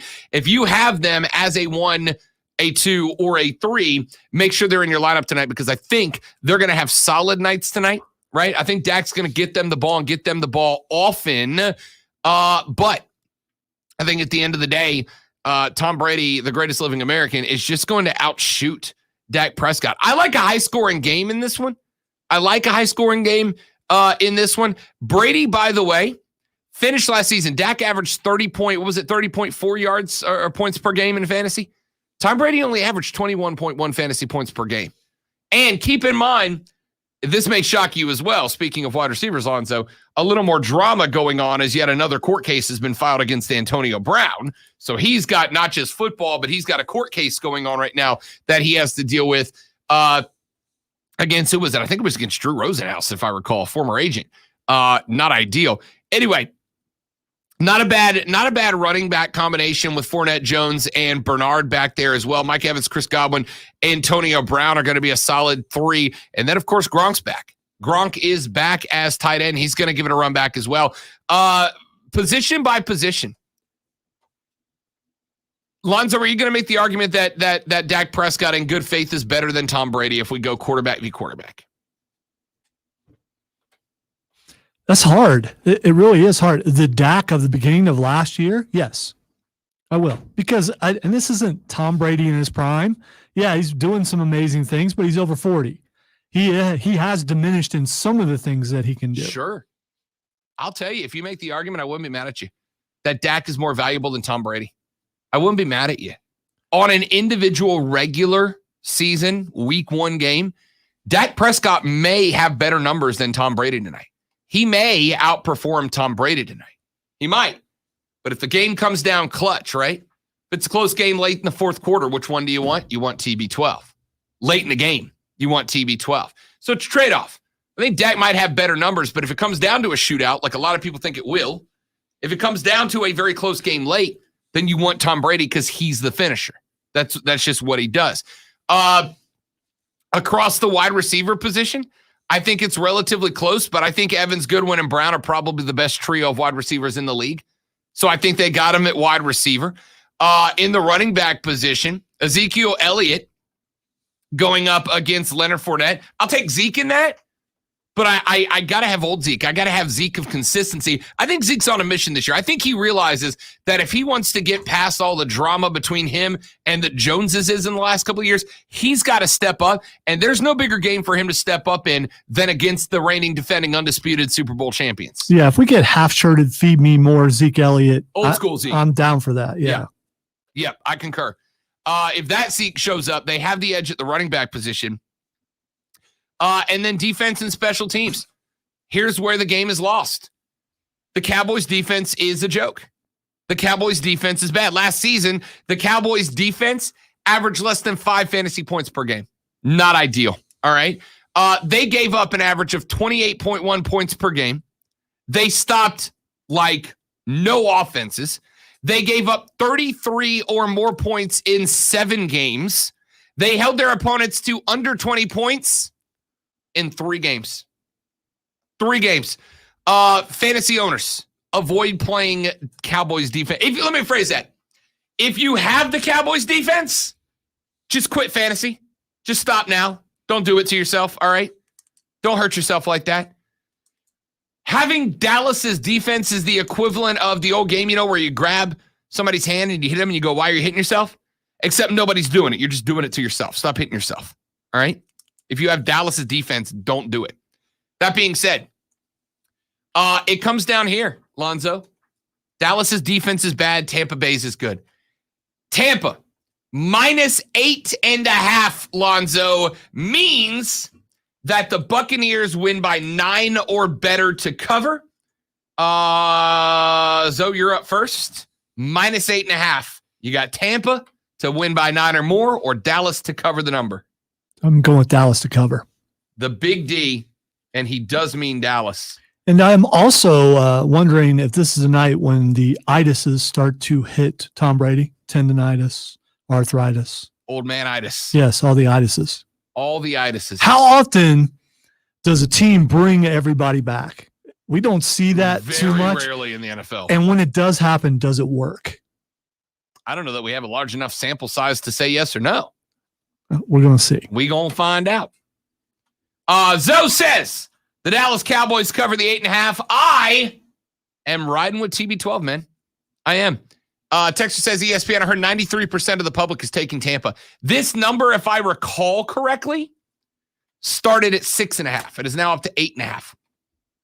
So it has been driven up over the past week a full 2 points, which means that a number going up almost a full score means most, like a heavy most of the money is coming in on Tampa Bay. And you can count me in that number. I got Tampa Bay covering up the 8.5. They're going to win by 10. Final score tonight, Zoe. This is irrelevant. This is just for fun. This is just for us. 35-24 in favor of the Buccaneers. I got 28-24 in favor of Tampa Bay. TB for the win. So Zoe says they win, but not comfortably. I say Tom Brady's not playing at the end of the fourth quarter. That's where we're at. All right. Ooh, that could be ominous. Yeah, now if he gets hurt, I'm going to feel like a jackass. Yeah, it could be. Feel like a real jackass. Let's take a break. When we come back here in just a minute, I had to hear it. Lonzo's had to hear it. Now you have to hear it. Stick around. Torture yourself with us. Masochism is fun, kids. The Rob Brown Show's on your radio. It's ESPN Upstate.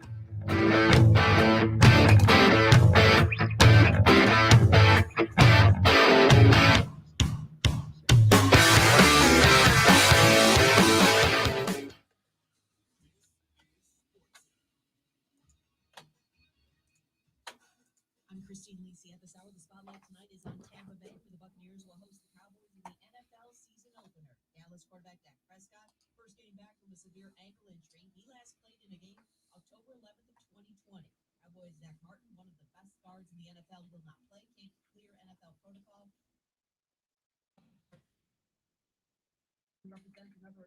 Well, Mark Ryan has just tweeted that Tampa Bay is going to repeat as Super Bowl champion. Well, I don't have to hear that guy talk.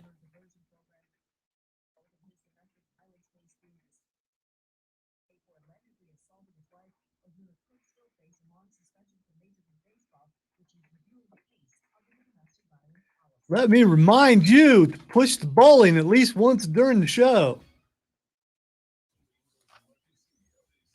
Right there. Okay. Literally wrote it down. Because I don't know. If I write something down, it goes in here. If I type it, it does not. I don't know why. That is why I started. This is why everything's written. That is why I've started writing stuff down. Because if I write it down, it goes in the noggin. If I type it out, it does not. I also take that sheet of paper, put it in front of me while I'm doing the final hour podcast. So everything I've written down is going to be right there as soon as I get in the office.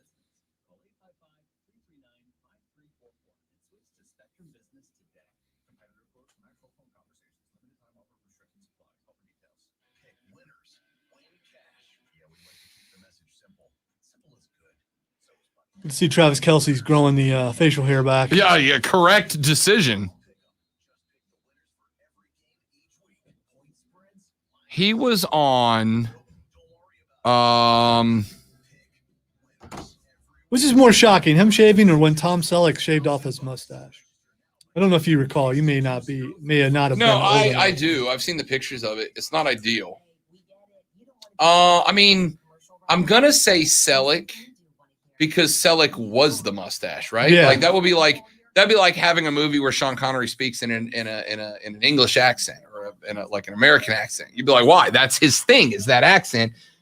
Kelsey was shocking because he looked like a completely different human being without the beard. And as somebody, if I shave and I walked in here, people will double take me to figure out who I am. It is that pronounced of a difference. Yeah, I do the same thing with my hair. So yeah. Who are you? Yeah. Okay. When was the last time you had short hair? What do you consider short hair? Above your ears. Above my ears? Never. Like you were a kid? Was the last time you were short? Yeah. Like up here? Yeah. No way.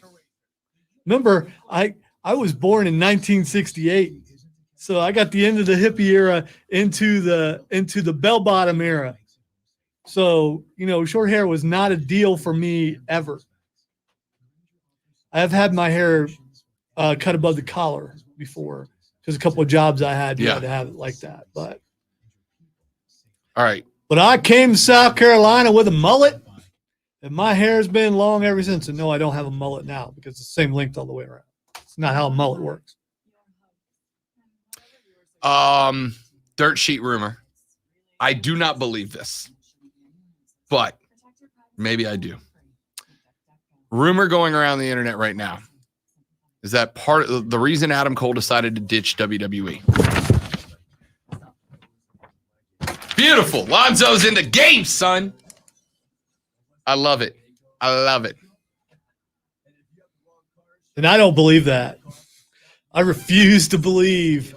I refuse. Yeah, because you hate McMahon so much that you just believe without a doubt that it's true. And I refuse to think that things have gotten that bad. All right, on that same dirt Unless sheet, it's for a revenge factor, and then I completely get it. might have been.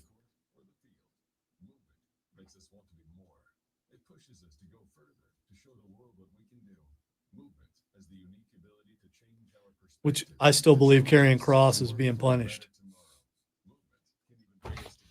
Do you believe this one though? That this is why the Revival left. According to this guy, according to Jericho's podcast, their gimmick was going to be to turn the Revival into Dr. Seuss-esque characters who were incredibly violent in hilarious ways. I think that's awesome because I don't like that.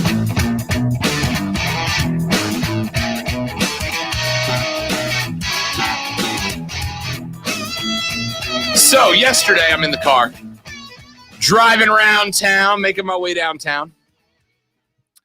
And, we have what I like to consider an SEC-like rivalry with that Show for Men that comes on after hours. You know what I mean when I say SEC-like rivalry, right? We trash them. They trash us. This trash talk never stops, but don't you come at us from the outside because we will band together to form an award-winning radio Voltron designed to eliminate you, okay? I can talk smack about my brother. As long as when we form, Mark Ryan's not the head. Yeah, no, Mark's the left foot. Okay, that works. Yeah. I can talk smack about my brother. He's the yellow lion. He's the yellow lion. I can talk smack about my brother. My brother can talk smack about me. But if you talk smack about my brother, I'm coming after you. That's what this is. It's a friendly rivalry. That being said, let me say in all friendly rivalryness, yesterday I was driving around in my vehicle. I had just gone and gotten my registration renewed on my car. I was heading over to Borderlands to pick up some more gaming materials, And I'm driving down the road. And I hear the Show for Men reading text off of the text line. And you guys sent some interesting ones to him yesterday. And out of nowhere, unexpectedly, and out of nowhere, I hear this. I don't know what this text is about either. A texter says, go on and kiss the girl. Yes, you want her. Yeah, yeah. Look at her. You know you do. Yeah, yeah. Possible she wants you to. You just have to ask her. You guys heard enough? Just got All a right. text message from Rob Brown. It says, Mark sings The Little Mermaid on air, but yeah, the guy who talks wrestling is the questionable one. Listen. The Little Mermaid has infinite cool points. Infinite cool points. I'm telling you, if you don't know, you better ask somebody. IRL, Ariel would have been a smoke show. Oh, totally. She was. Tell me, who didn't have a crush on Ariel growing up? Give me a break. So that was the host of the show from one Mark Ryan, singing Kiss the Girl from The Little Mermaid live on the air. Then a follow-up conversation from the co-host of the show for men, Diesel, who, by the way, I didn't expect this from. See, what I expected was when Mark sang Kiss the Girl, I expected Diesel to go in on Mark Ryan. Never do that again. Never sing a romantic Disney song on the air to our listeners ever again. But instead, Diesel just walked right past it. Let it happen, ladies and gentlemen. And then his response to Mark Ryan singing Kiss the Girl from The Little Mermaid live on the air to the upstate of South Carolina. Diesel said Ariel is a smoke show in real life. Now, for those of you who know, you ever heard the term smoke show? Yes, I'm aware of what a smoke show means. Okay. Yes. For those of you who maybe aren't hip with the lingo, smoke show is a word to describe someone that is so hot that the smoke comes off of them. An absolute smoke show. So, in essence, they're on fire. Yeah, so they're so hot they're smoking. They become a Okay, smoke show. all right, okay. Okay? I believe the old school word would be a bombshell. People back in your generation, Lonzo, would have referred to them as a dime piece or a bombshell. Dude, that's like the 1920s. I'm not that old. An absolute dame. That dame right there, she's a bombshell, you know? So Mark sings The Little Mermaid publicly on air. Then Diesel lets it happen. Then Diesel says, if Ariel, the Little Mermaid, was a real chick, she would be a smoke show. And the host of the show for men agreed with him. Ladies and gentlemen, as my text to them said yesterday, and I would like to go on the record, if you currently stand in the corner of we are the show for boys because we talk professional wrestling. By the way, the professional wrestling that 2 weeks ago, NBA MVP and champion Giannis Antetokounmpo was front and center for and celebrating. He was actually at both programs. He was also at WWE. Yes. By the way, the show that if you tune in to a show on any that is taking place in any NFL city, you will see multiple representatives of that NFL team front and center. It happens almost weekly. We are the show for boys because we talk wrestling. But the host of the show for men sang The Little Mermaid, and then the producer of the show for men admitted that he is sexually attracted to a cartoon character. All right, I want to give Diesel more credit than that. Here's what I believe. Played you the audio. No. Diesel heard this, whatever it was, and thought, "Can I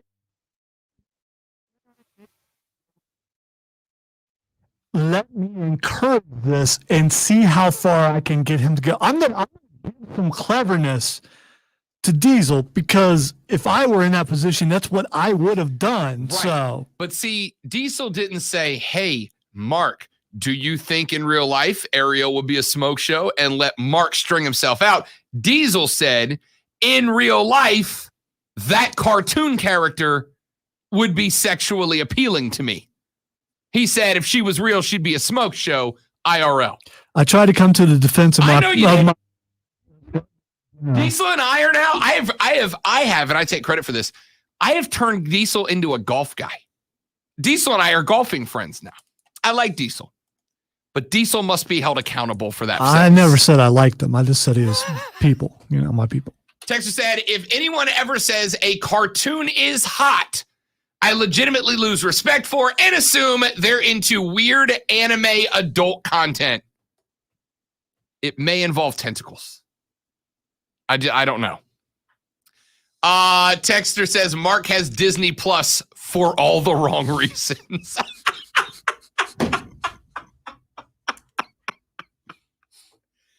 And another texter says there are plenty of cartoons that were hot. Even Lola Bunny was a smoke show. Stop texting the show, Diesel. Back after this on the Rob Brown Show. It's ESPN Upstate.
You can take the videos off, right? Yeah, I just am lazy.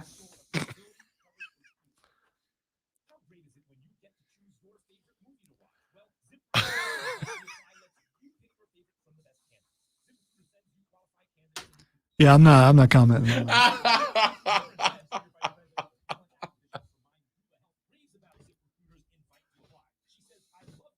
I need to find someone with a bigger head than mine so they can loosen my hat for me. Because I just can't. I mean, this is the kind of hat I want, but I can't. Go to Amazon and get a stretcher. They literally make. Do they? It's two pieces of plastic with a thread through the middle, and you just spin it, and it. Huh. It's like a shoe spreader too. I see what you. Yeah. Okay. All right, wrap it up. Hour number 2 of the Rob Brown Show coming up in the third hour of the radio broadcast. We have a couple of things we're going to talk about. Opening the hour talking Team USA Soccer because, yes, I have a lot to say after that. Oh, God, awful first half, but then incredible second half last night. So my soccer dudes and dudettes, I need y'all lined up and ready to go. Then at 2:20, Lonzo's Fight Club. Your home for all things combat sports. And I got to tell you, we got some stuff to talk about today, including Adam Cole, baby. The American Dragon has returned. We're going to talk about Bryan Danielson.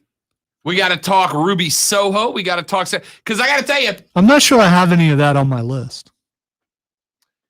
Then after Lonzo's Fight Club, we'll do Rob's Fight Club, where we talk about the other half of things combat sports in the upstate. No,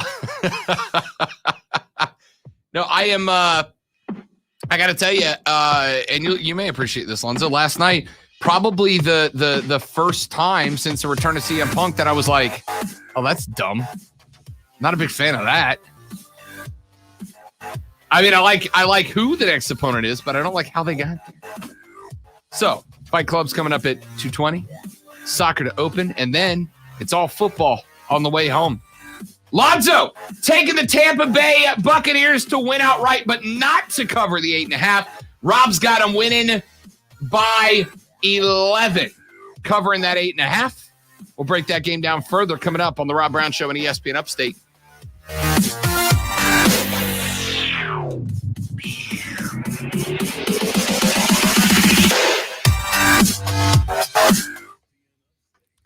Should have hit the ID early just to make that work, but I couldn't make myself do it.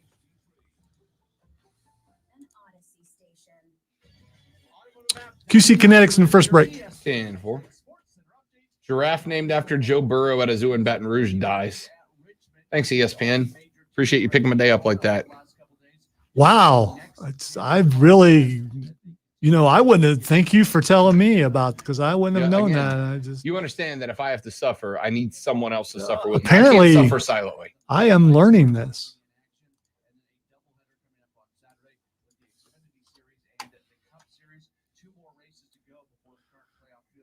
My last free Thursday for a couple months.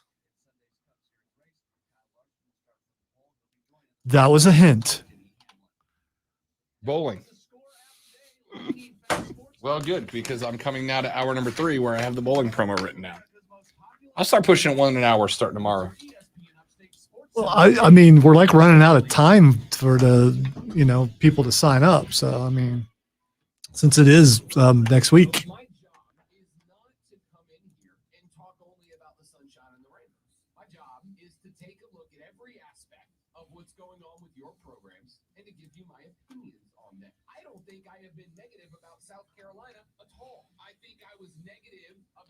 We especially now have the ultimate way to heckle Diesel while he's bowling.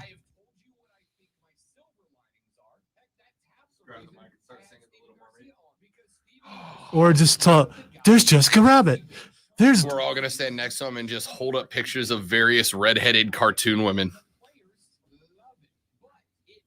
Away from all of the other things that have to be considered. Yes, I do have to look at similar situations in other parts of the country and compare and contrast. Catch the Rob Brown Show weekdays noon to 3 on ESPN Upstate. ESPN Upstate, your exclusive home for Major League Baseball. Play-by-play of the biggest games from Major League Baseball's best. Including the playoffs and the World Series. Live all week, right? And you can kiss it goodbye. This is ESPN Upstate. And check this out. For an official Rob Brown lockdown. Represents me a win. Yeah. Real, unfiltered sports talk manufactured locally for the Carolinas. This is the Rob Brown Show. Yeah. Only on ESPN. And away we go. Hour number 3 of the Rob Brown Show is right here on ESPN Upstate. Rob, Lonzo, you. 844-GSP, ESPN, 844-477-3776. Text us on the Ingles Market text line at 71307. The text line is open for you, 71307, unless you are sending me texts as I have been getting for the past 10 minutes about various and assorted cartoon characters that you, my dear listeners, apparently find sexually appealing. Do me a favor, and I mean this from the bottom of my warm, beating heart. Stop doing that. Stop. Okay? You guys have crossed lines. The text line has gotten weird. The text line has gotten to the point, I'm pretty good. I'm pretty comfortable. When you guys dump the no words into the text, about reading them and censoring out the words that would get us in trouble. I have been on the air 14 years. I have never gotten in trouble for saying something I shouldn't. Okay. I've never gotten in trouble for saying a bad word I shouldn't say. I'm pretty good about it. That doesn't mean test me. I'm just saying I'm good at it. Then if you do, I'll dump you. Correct. And if I do, Lonzo. If I find anything even close to being Lonzo has questionable. slammed me for things that I didn't think he needed to slam me for before. Yeah, it happens. That's what I'm here for. Lonzo would rather play it safe than sorry. I respect that. Here's what I don't need you to do. What I don't need you to do is text me various activities that you would like to commit with and on cartoon characters. You psychopaths. Stop. It's weird. I like it. I mean, I don't like it. I was going to say you like it, but I don't. And then I screwed it up and I regret this whole segment now. I don't like it. It's awful. And you should talk to a professional of some sort. All right? Just stop. Texture says the movie Who Framed Roger Rabbit is Mark Ryan's fantasy. It was Diesel that said Ariel's a smoke show, for the record. That was D-Train. All right? Hey, want to remind you that starting a week from today, Stoneman's Bad Bowlers Club is getting its go at Spare Time over off of Congaree Road. On Stoneman's Bad Bowlers Club, me, Lonzo, and the cartoonly aroused one, Diesel. We are all going to be playing alongside Stoneman. We are a team. We'll also be trying to defeat each other, which is going to go terribly and awesomely at the same time. A couple things. Stoneman doesn't believe, he kind of made me believe that he doesn't believe that we're going to be able to get people out there. Yeah. Yeah. That the crowd's going to be stacked with his listeners and you guys are not going to come out there to hang with us. That way he has a stacked crowd. They'll be on his side. He doesn't have to worry about heckling. And I don't believe that. I have every confidence in the people who are listening to this program this is a sports station. So you're also into heckling short people. So you need to come out and support Rob or me or us together, even support Diesel because, we're all on this station and other stations, but don't support Stoneman. Don't do that. And while you're supporting, we know Diesel and we want to make sure that when you show up for bowling, which you're going to, by the way, some people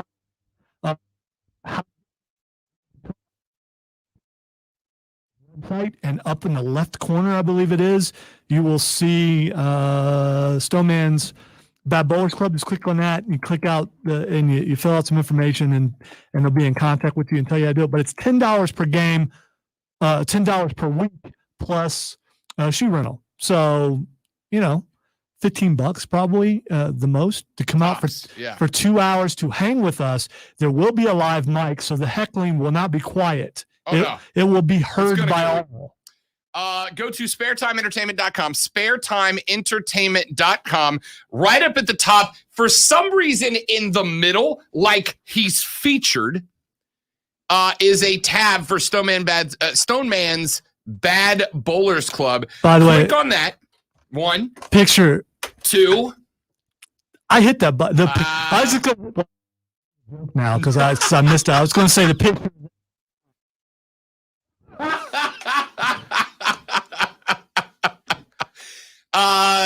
DJ Stoneman at Classic Rock 101.1. You can sign up, by the way, as a team or an individual. So if you're like, I don't have 4, whatever, it doesn't matter. Sign up as individuals. We're going to create some teams. It's going to be a lot of fun. Yesterday, I told Stoneman, actually, I told everybody on our email about this, that my goal, my ultimate goal was to end up having enough people there that I could start hooligan heckles against Stoneman when he bowls, right? I want like an ESPN Upstate hooligan section that will chant to disrupt him. And he said, good luck with that. Y'all can't get enough people to show up. All right. So what I need y'all to do me a favor.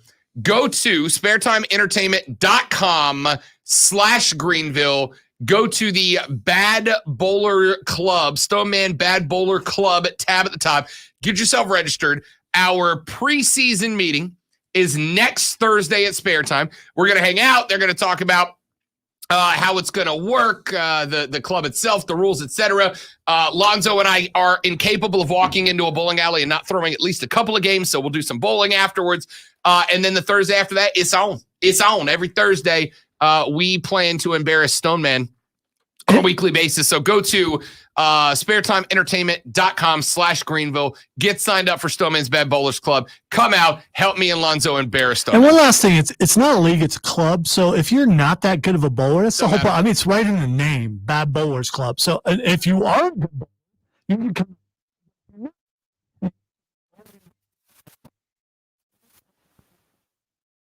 And there's a chance to win some prizes and, again, hang out with us and just have a good time for a couple hours. So sign up now. Don't let Stoneman, don't let him win.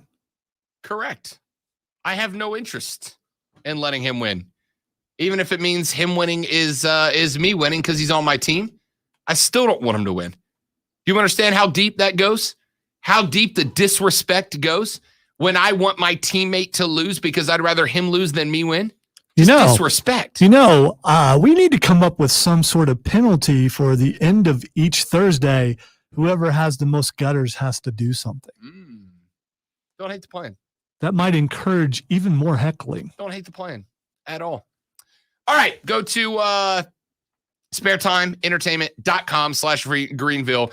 Get registered. Let's have some fun. So let's talk U.S. soccer for just a second, shall we? I want to go back and I'm gonna go through last night in real time exactly what was happening. Last night in real time, the United States men's national soccer team was playing Honduras on the road. Okay, Honduras on the road, and it did not go well up front. Anyway. It didn't go well up front anyway. The Americans found themselves down 0-1 on the road at Honduras. Now, what are the excuses? The excuses are Honduras is a tough place to play. They're a plucky little team. The pitch down there is absolute hot garbage. All the excuses in the world. But we got to be honest with each other. We should be able to out-talent Honduras, okay? Here or there. We should be able to out-talent Honduras. And the problem isn't just that we were down in the hole 0-1 to Honduras and on the verge of giving away 3 points at a point in time where that window was one that was mucho importante. It was the fact that we went on the road 2 weeks, actually not even 2 weeks ago, a week ago, and got a pathetic draw. Then we came back home, played Canada in the second game in the window, and got a pathetic draw at home. Ladies and gentlemen, those two were, if I recall correctly, the 67th and 59th ranked FIFA teams. Now, FIFA World Rankings, I'm not a huge fan. I think they're off a lot more than they're good, okay? But if we can't beat the 67th and 59th ranked teams in the world, we got some evaluating to do, okay? It's not ideal, man. It's not ideal. So, I reacted. Twitter.com/The Rob Brown Show. Here are the tweets I sent in real time. 15 hours ago, last night at 10:58 p.m., as the clock ticked towards the first 45 minutes, I tweeted, quote, okay, done with Berhalter, next. Then I tweeted, because if you're the next generation watching us absolutely waste this golden generation, why are you going to get involved? Why invest? We are a joke. And what do I mean by that? I'm talking about the Ricardo Pepis. Ricardo Pepi is a young man who we're going to talk about in just a second, who's a dual national.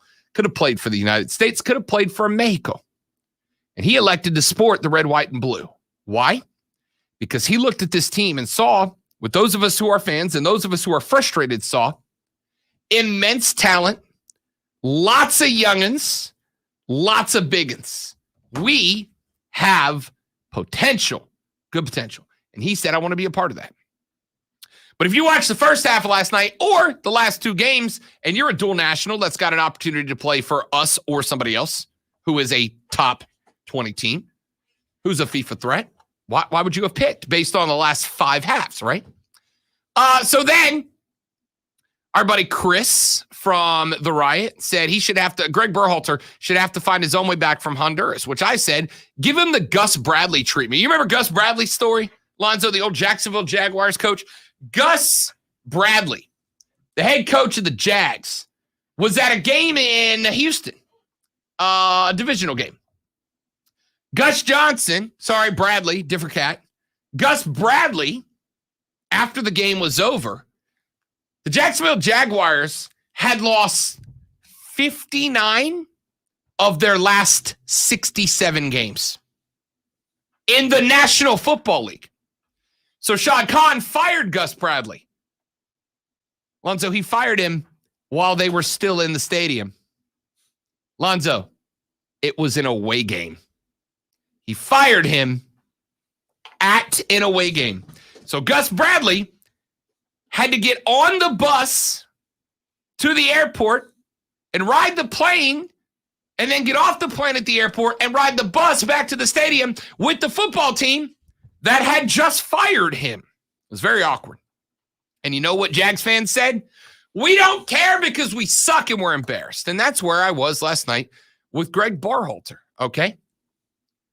Our buddy Owen Watterson tweeted in. He said, this is a joke. I said, no, it's not. Jokes are funny. This is pathetic and unacceptable. It's infuriating. Then I said, and Lonzo, I sent out a tweet that I would literally learn to regret.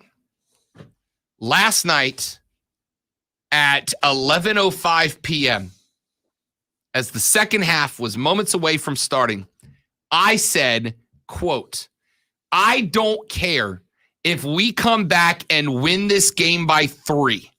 This is an unacceptable position to be in. Lonzo, do you remember what the final score of this game was? Freaking 4-1. We came back and won the game by 3. I want to scream Pepe right now, but I'm not going to. Go ahead, big dog. Did you get it? Go! I can't do it like that, dude. Now I can't either. You put me on the spot. All right. I said, I don't care if we come back and win this game by 3. This is an unacceptable position to be in. And the worst part, it felt like attention was finally moving consistently to the men's national. We've had moments in the past where there's been sparks of interest, right? There's been sparks. There's been points where it kind of felt like we were gaining some notoriety, some attention. And it felt like with the Pulisics and the Reynas and the McKinneys, which that went well, it kind of felt like we were pointed in the right direction. And then we end up in this qualifying window where we weren't great. Chris said you can't be asking fans to support and ask the game to grow if our country's best players can't beat the 64th, 59th, or 63rd best, air quotes, teams in the world. It's a tough spot, right? How do we attract the players that can consistently beat number 64, number 59, number 63 without doing it with the players we have now? Because we have two options, which is one, those of us that are the hardcore fans, those of us that wear the jerseys on a Wednesday night and stay up until 10:30 p.m. to watch kickoff of the game, can stop doing that, in which case soccer loses all the advocates it has out there. Or the other option is we invest all in which case U.S. Soccer goes, it doesn't matter if we leave Greg Berhalter as the coach because the people are showing up and giving us money. Anyway, Roger Bennett sent out a tweet. Roger Bennett is a young man who is a co-host of a podcast called the Men in Blazers. Phenomenal soccer podcast. And they're just irreverent like we are. Tweeted out, humiliating to watch as someone that loves the U.S. and dreams of our footballing progress in a massive game to see our boys so lost and exposed. Truly feel for these young gents to be flung out in experimental format in this cauldron set up to fail in the most rudderless fashion. By the way, rudderless is my new favorite word, Lonzo. Absolutely rudderless. Radio hosts singing Disney songs on the air. Absolutely rudderless. Yeah, that's exactly what I was thinking. Then some changes got made. There were some substitutions in the second half. You brought on Brandon Aronson for Josh Sargent, amongst others. Sebastian Lletget came on.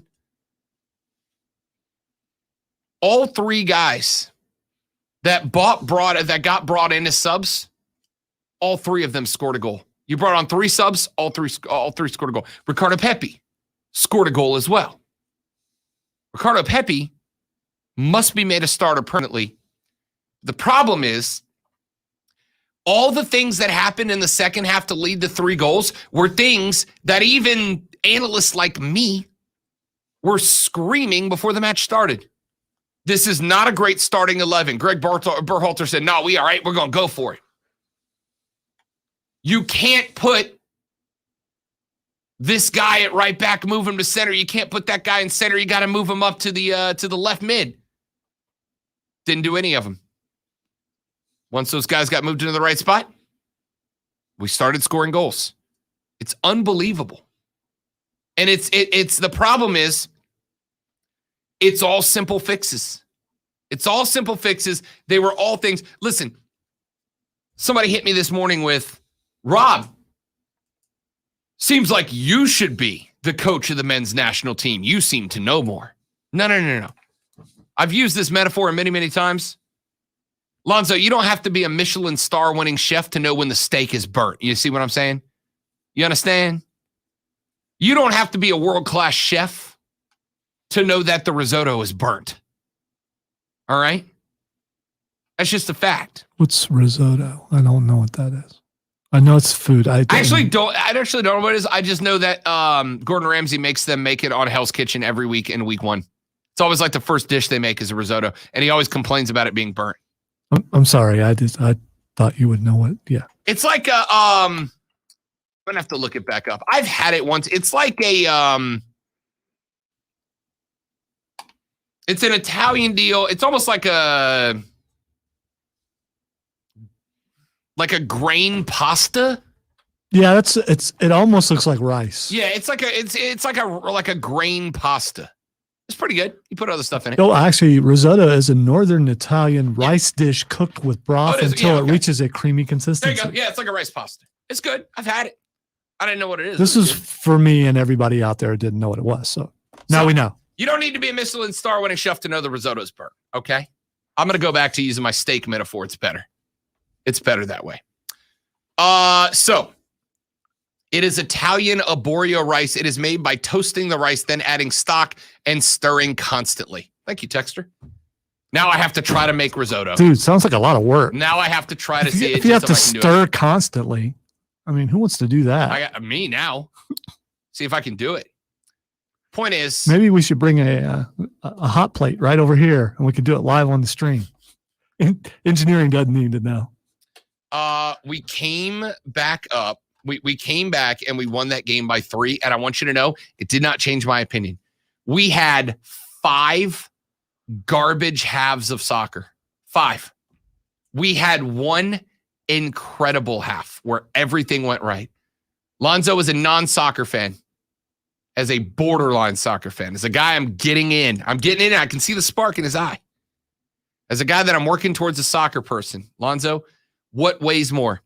5 below average halves of soccer or 1 great soccer? Should I forgive Greg Berhalter putting us in a situation where we had to have a miracle? Should I forgive him for putting in the situation because we got the miracle? Temporary reprieve from going at him to see what happens in the next game. If it goes back to more of the same, then go back to your way of thinking. If it is a continual improvement, then maybe you lessen your disdain for this guy. Here's the problem. The next window of World Cup qualifying games, 3 more games. If we come out of that window, out of position to qualify for the World Cup, Lonzo, we probably won't.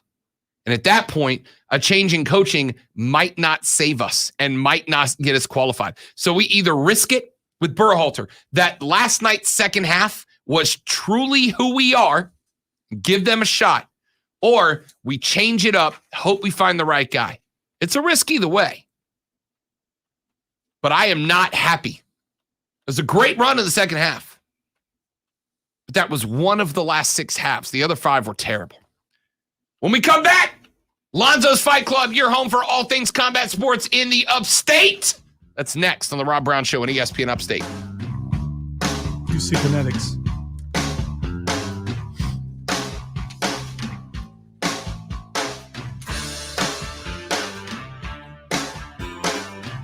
QC Kinetics wants you to live a life pain-free. They want you to be able to enjoy the activities that make your life worth living, man. The sports, the recreation, the fun with family.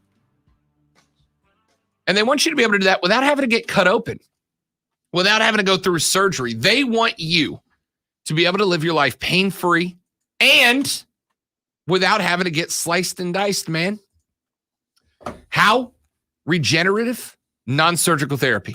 They remind your body how to heal itself, how to heal that connective tissue in your joints so that that pain stops. That connective tissue is rebuilt. It heals itself. It heals itself the way it's evolved to heal itself. And you don't have to take steroids. You don't have to take time away from work. You go in, you meet Dr. Richard Schaefer, MD. You get the therapy and you go back to your day. Sounds great, right? It's because it is. Go to QCkinetics.com to learn more. QCkinetics.com to learn more, or give them a call at 864-448-3772. 864-448-3772. Mention the Rob Brown Show. Get that first consultation for free. It's our friends at QC Kinetics. You see what I sent you? I did see that. And I didn't hear anything about that. I just now saw that. Did they keep that kind of quiet, or was that? I saw it start making the rounds last night. Oh, wondered where he was. Mm-hmm.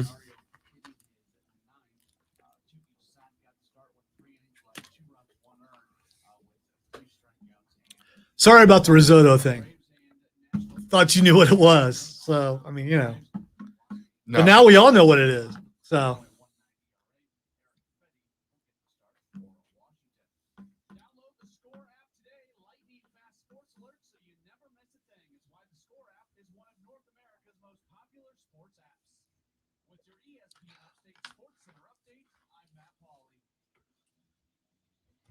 Are you surprised that the Oregon-Ohio State matchup is on at noon?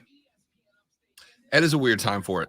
I mean, I'm ecstatic about it being on at noon, but still, it's just like I'll have to record the Gamecock game, but still.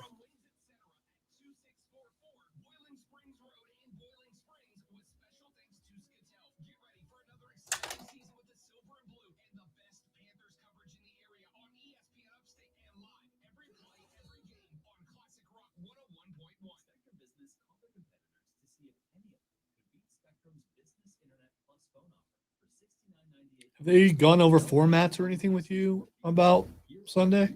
Mhm. Okay, I'm just It's a traditional just curious. 15, 30, 45. I don't know how long the breaks are, but yeah, just a traditional format.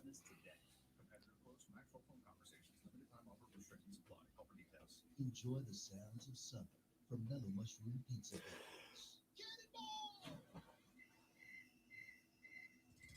How long did it take you to get over there from here? A very long time. And Traffic? traffic, yes. Well, you won't have to deal with that Sunday. But also, I was on the motorcycle. And so when I'm on the bike, if I've open interstate, I'll rip. But if there's cars on the interstate, I'm staying in the right lane. So you're not the guys that keep seeing on 385 doing like 100 miles an hour, No. whipping in and out No. of wall-to-wall traffic, No.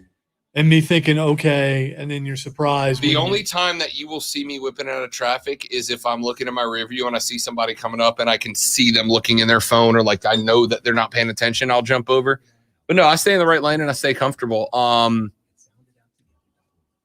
tell you, it took me longer to get back because I caught rush hour. And oh my God. Yeah, you don't want to be on 85. I for did that. cheat on the motorcycle in rush hour because literally we were doing 7 miles an hour for probably 3 or 4 miles. And I was just jumping back and forth and splitting lanes up. Yeah, I mean, it's a little bit crowded on Sundays, but you're not going to get any of that. Yeah. So you should be good.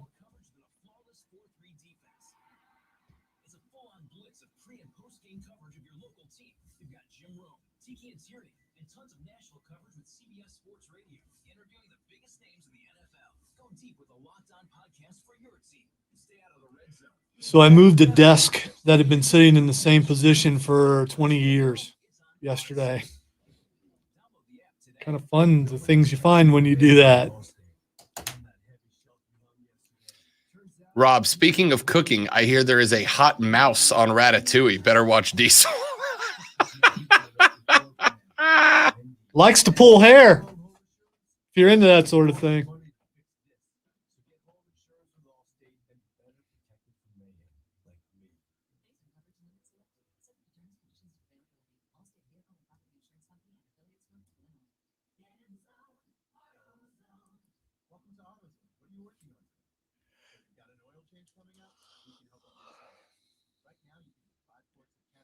I am looking forward to watching meaningful football on the 70-inch as far as the NFL goes. Already seen some college the game football. tonight? Yeah. It's NFL, man. I'm going to watch. I will watch an NFL game, even if I don't like either team. Yeah. But I know a lot of Dallas fans, and the majority of the Dallas fans I know are cool people. Probably only know one cool Tampa Bay fan. And they don't work on the station.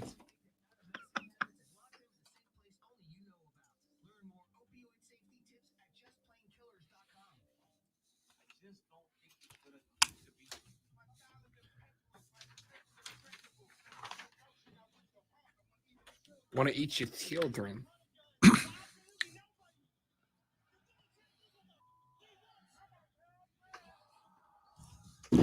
You know, I hear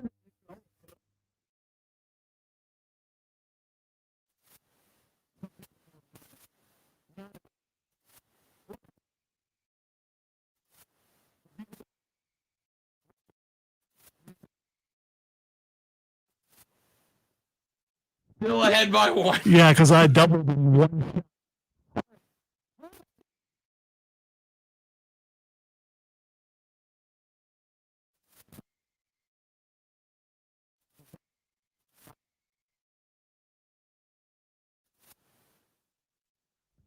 The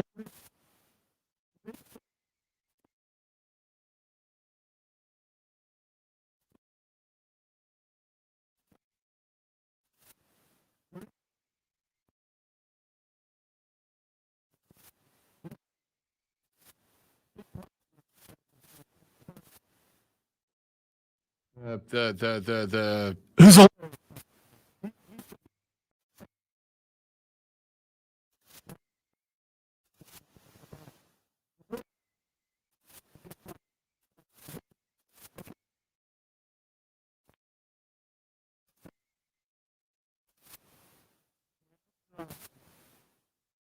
Move. So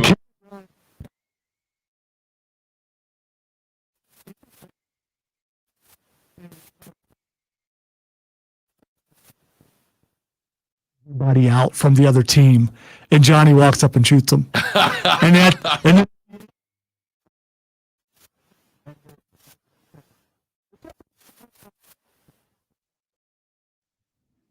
it looked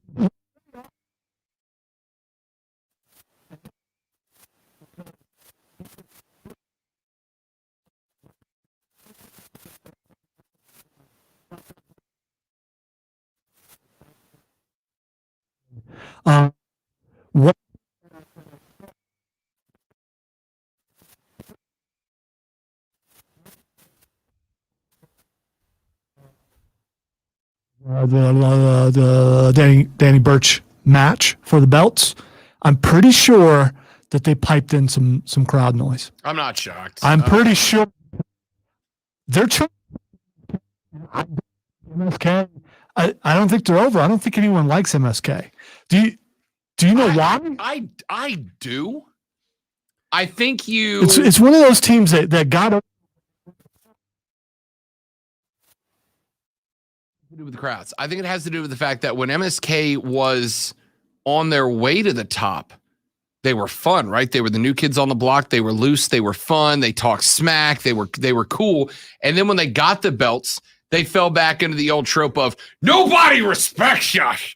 We're gonna earn our respect. And it's like, guys, you're the champ. Stop. I think they felt. Listen, they went.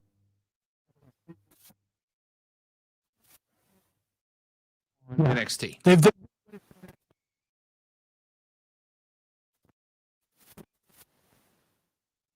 It's going to take some time, and it doesn't shock me, especially. Listen, here's the part that some folks aren't going to like, especially now, considering that there are new producers on NXT. You're going to start seeing some of the big show tricks that are going to show up, and it's going to feel more like Raw and SmackDown do, including piped in noise to let you know when you are supposed to cheer and when you are supposed to. And I could have been wrong. I mean, I could have been wrong, but I'm pretty sure. I thought Pete Dunne and Ridge Holland attacked Oney Lorcan and Danny Burch. Really? Afterwards. So I don't know why they're going with that, but I thought Oney and Danny were not. They're just so vanilla. It has nothing to do with their bald heads, but there's nothing about them very distinctive that makes them stand out in a way that I think gets them over with the crowd or gets them heel heat. I just never thought that they were anything other than mid to low carders. Yeah. Here's the thing I've loved about NXT. Some of the characters that have gotten over the most are just guys who just come out and kick ass, right? They just brawl. They just fight. Tommaso Ciampa kind of being the OG of that archetype on NXT is one of the reasons I've liked NXT is that you can just send out an old bald guy who punches people in the face and he'll get crazy over. Now, granted, Tommaso had DIY, but that was beautiful. That was the beautiful thing about DIY too, right? Like they knew they were going to take some ass whoopings, but they were going to deliver them as well. Danny and Oney. Danny and Oki were jobbers to the jobbers in NXT 2 years ago.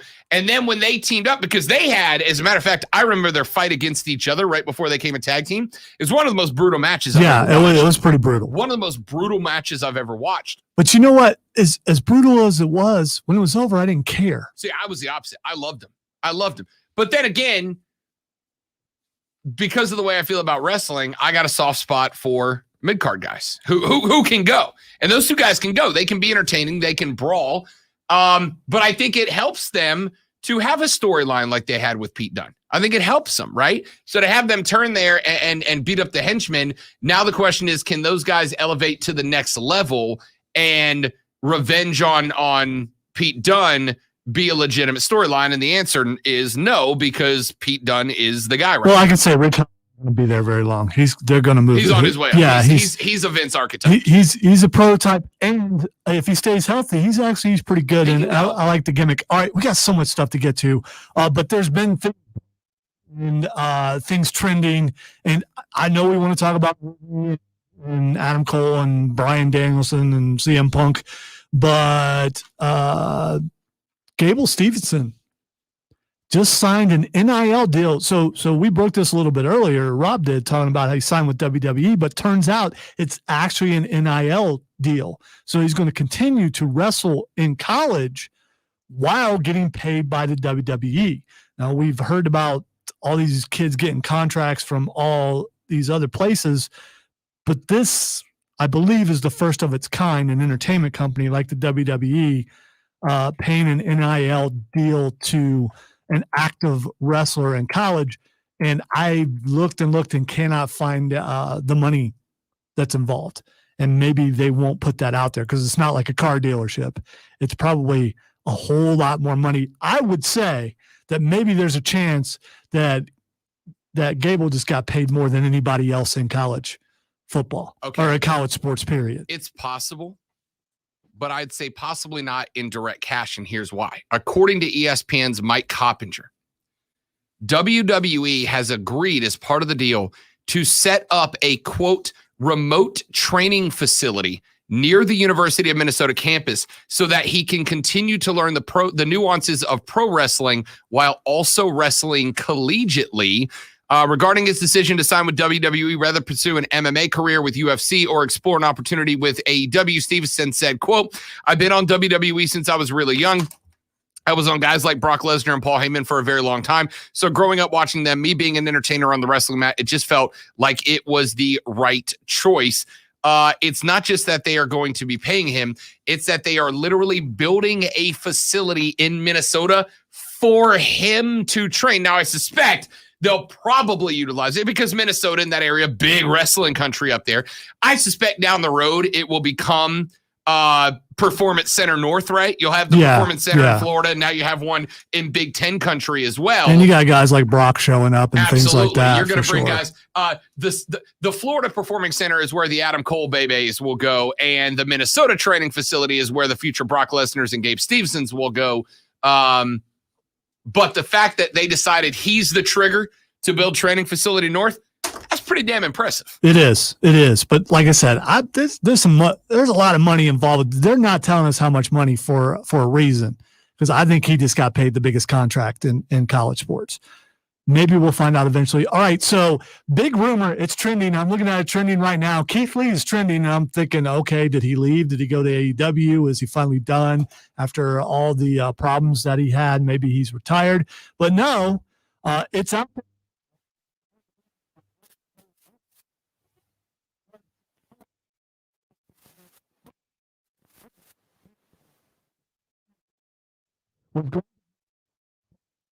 Be Keith Lee's manager, and it doesn't make sense. Now I get, but Adam Cole's too good of a wrestler to do that, and I don't believe it. And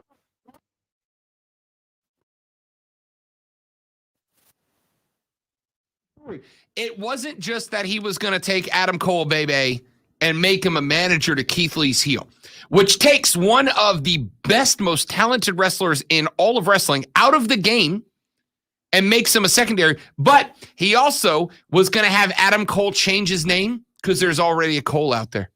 He was going to take the most identifiable young circuit wrestler, and Adam Cole, baby, which also means that Adam Cole, baby, who gets in the ring and puts his hands up and gets 22,000 people to scream Adam Cole, baby, multiple times a night, could not do that anymore.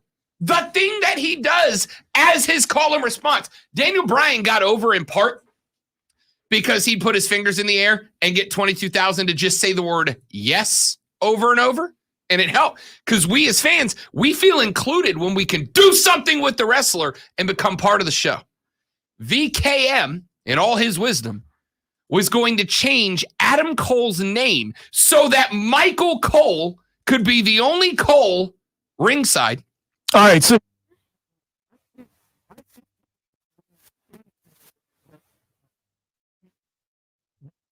is like. You know why?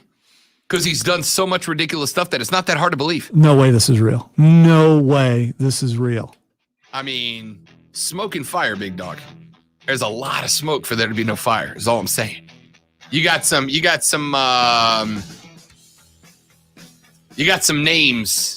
in the wrestling talking world that are repeating this as true.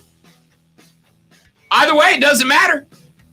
Because Adam Cole, baby, and CM Punk, and Bryan Danielson, and Ruby Soho, they're all AEW. They're all elite, man. They're all elite. The takeover is happening. Back after this on the Rob Brown Show. It's ESPN Upstate. It's funny you would say takeover because I have a theory. And that is I have a theory. Hold on. Let me Forbidden Door. My theory is, remember when they thought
Forget it was me all along, Austin. Forget all of that. That would be the biggest and would stay forever the biggest swerve in the history of professional wrestling. Here's why. You can go to the Florida government website. It's sunshine.org or something like that. And you can look up the literal ownership papers of All Elite Wrestling because they're filed in Florida and they're all Tony Khan. There's no like, it can't be a shell company because Vince's name would have to be legally attached to it. doesn't mean that Tony Khan couldn't be working for Vince McMahon. Doesn't mean That that. connection in Florida because of sunshine laws, that connection would overwhelmingly, unless it went through Connecticut, but all of AEW's taxes and paperwork are filed through Florida. Can you boys stop talking about wrestling and start talking about some bleep or some man bleep, like Little Mermaid?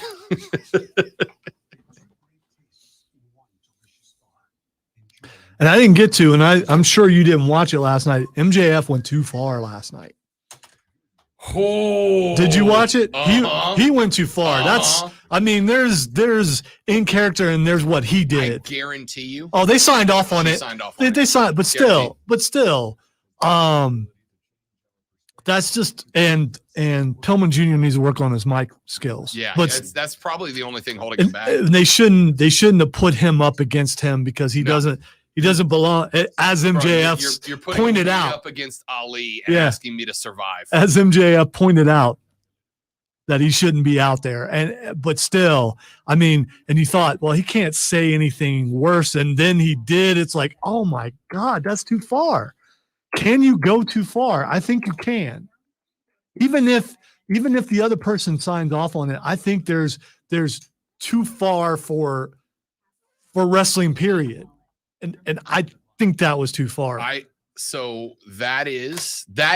is illustration of why I'm a why I'm a AEW guy and you're a WWE guy, because I thought it was perfect. Texter says, can you boys please stop talking about wrestling and start talking about some man bleep, like The Little Mermaid? No reason. Nah, I don't. That sounds no. I don't think so. Texture says, Rob, speaking of cooking, I hear there is a hot mouse on Ratatouille. Better watch Diesel. Another text says, Rob, sounds as if someone lost their at a first half money line last night in soccer. I didn't touch the game. I didn't touch the game because I don't trust Greg Berhalter.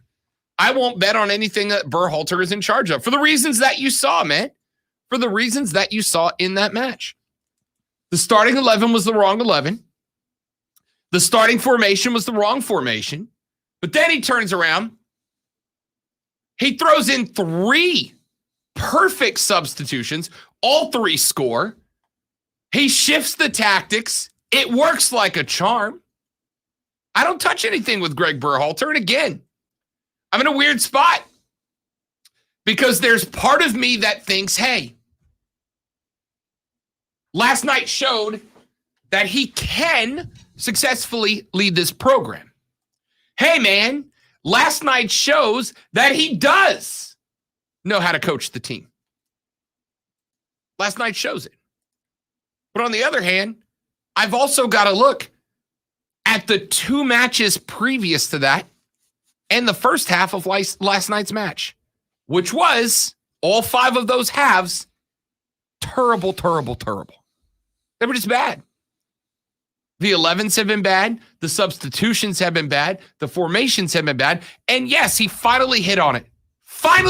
Took him 6 halves. And maybe I should look and go, but he's figured it out now, right? He's got the right 11.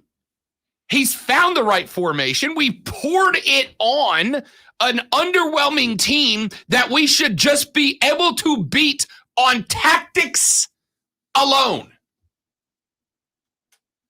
That's where we should be. And he's found it. So maybe he goes on probation. And we go, okay, Greg, of those 3 games, 2.5 of them, hot garbage. But that 1 half was spectacular. That 1 half was some of the best American football we have seen in a very long time. So you go keep getting us results like you did in the second half against Honduras. You are golden, young man. You are golden. The problem is where we are in the qualifying calendar. If Greg comes out in the next 3 matches and we go back to what we were in the first 2 matches in the first half of last night in this window, we are done. And the 2022 World Cup fades from view. Unless something miraculous happens before the next 2 windows. But why would I believe that they would? So we got to risk it either way. On one hand, you risk letting Berhalter stay as the coach and go take what you did in the second half of last night and put that together for 3 matches in a row, and we are golden. But if he goes back and reverts to the last 5 halves of American football, we may very well miss the 2022 World Cup. Or you flip him out, you bring in a new coach with, by the way, no guarantee that the new coach is going to do any better than Greggy B. It's a risk either way for American football. But I'll tell you, after the first half of last night, I was past ready to leave Greg Berhalter in Honduras and find the next guy on the plane ride on the way home. Quick break. Twitter trending topics to wrap it up next on The Rob Brown Show and ESPN Upstate.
Missing. Lonzo's 0 for 1 on the bottle toss. I turned the stream back on so that I can document this. 0 for 1. Oh, Kobe. Nothing but bag on number 2. I just need an audience.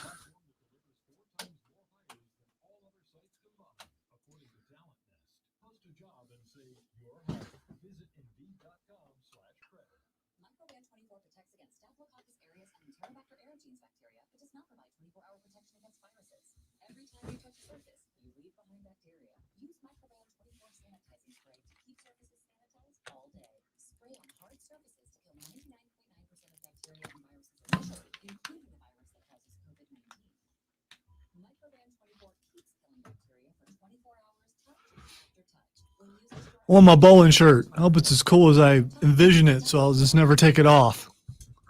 Oh, it'll go into the rotation for me 100%. Especially in the winter when you need another layer. Depends on how thick it is.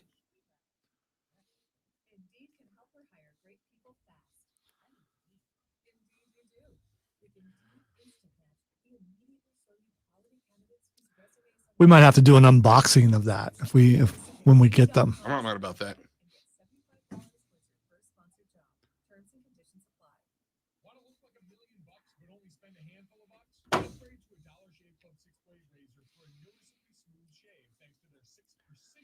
I think the majority of groups are a mix of those two, though.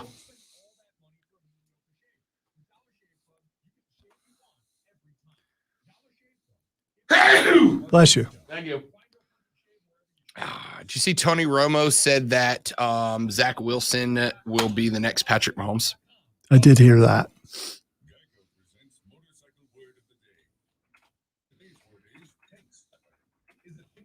Used to describe a handlebar wobble? Or is it a motorcycle joke that is so funny you just have to slap the gas tank with your hand as you laugh? As in, Oh man, Daryl told me a great joke last night. It was hilarious. It was something about a dog wearing sunglasses. I wish I could remember. It was a real tank slapper. Geico Motorcycle. 15 minutes could save you 15% or more. This report is sponsored by Harrah's Cherokee Casino. Welcome to Harrah's Cherokee Casino Resort in Cherokee, North Carolina. Put on your party hat and join the fun.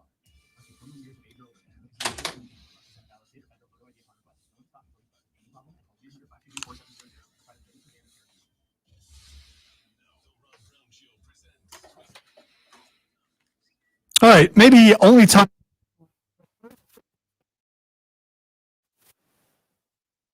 Learned today that Lawrence Fishburne is not in The Matrix 4, which is kind of interesting, considering he's kind of the driving factor of the first one. And I think a lot of people are talking about that today. But they put out the new trailer yesterday. I haven't gotten a chance to watch them yet. Yeah, I haven't got a chance to. Well, they had. Okay. So.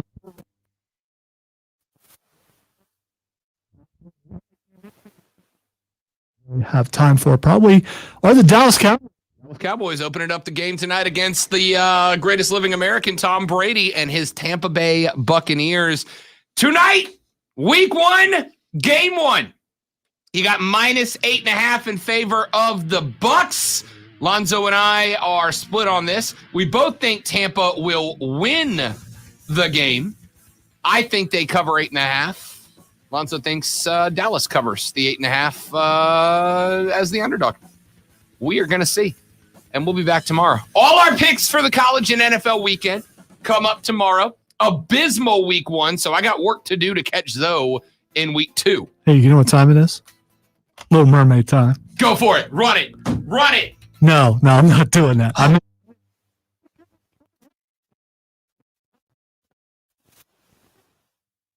And up next, right here on ESPN Upstate. Later, brother. All right, so I should have worded that better. My bad. ESPN Upstate, WYRD Greenville, WORD Did you watch the zombie? WFBC FM HD3. Appreciate it, stream. We'll see you guys tomorrow.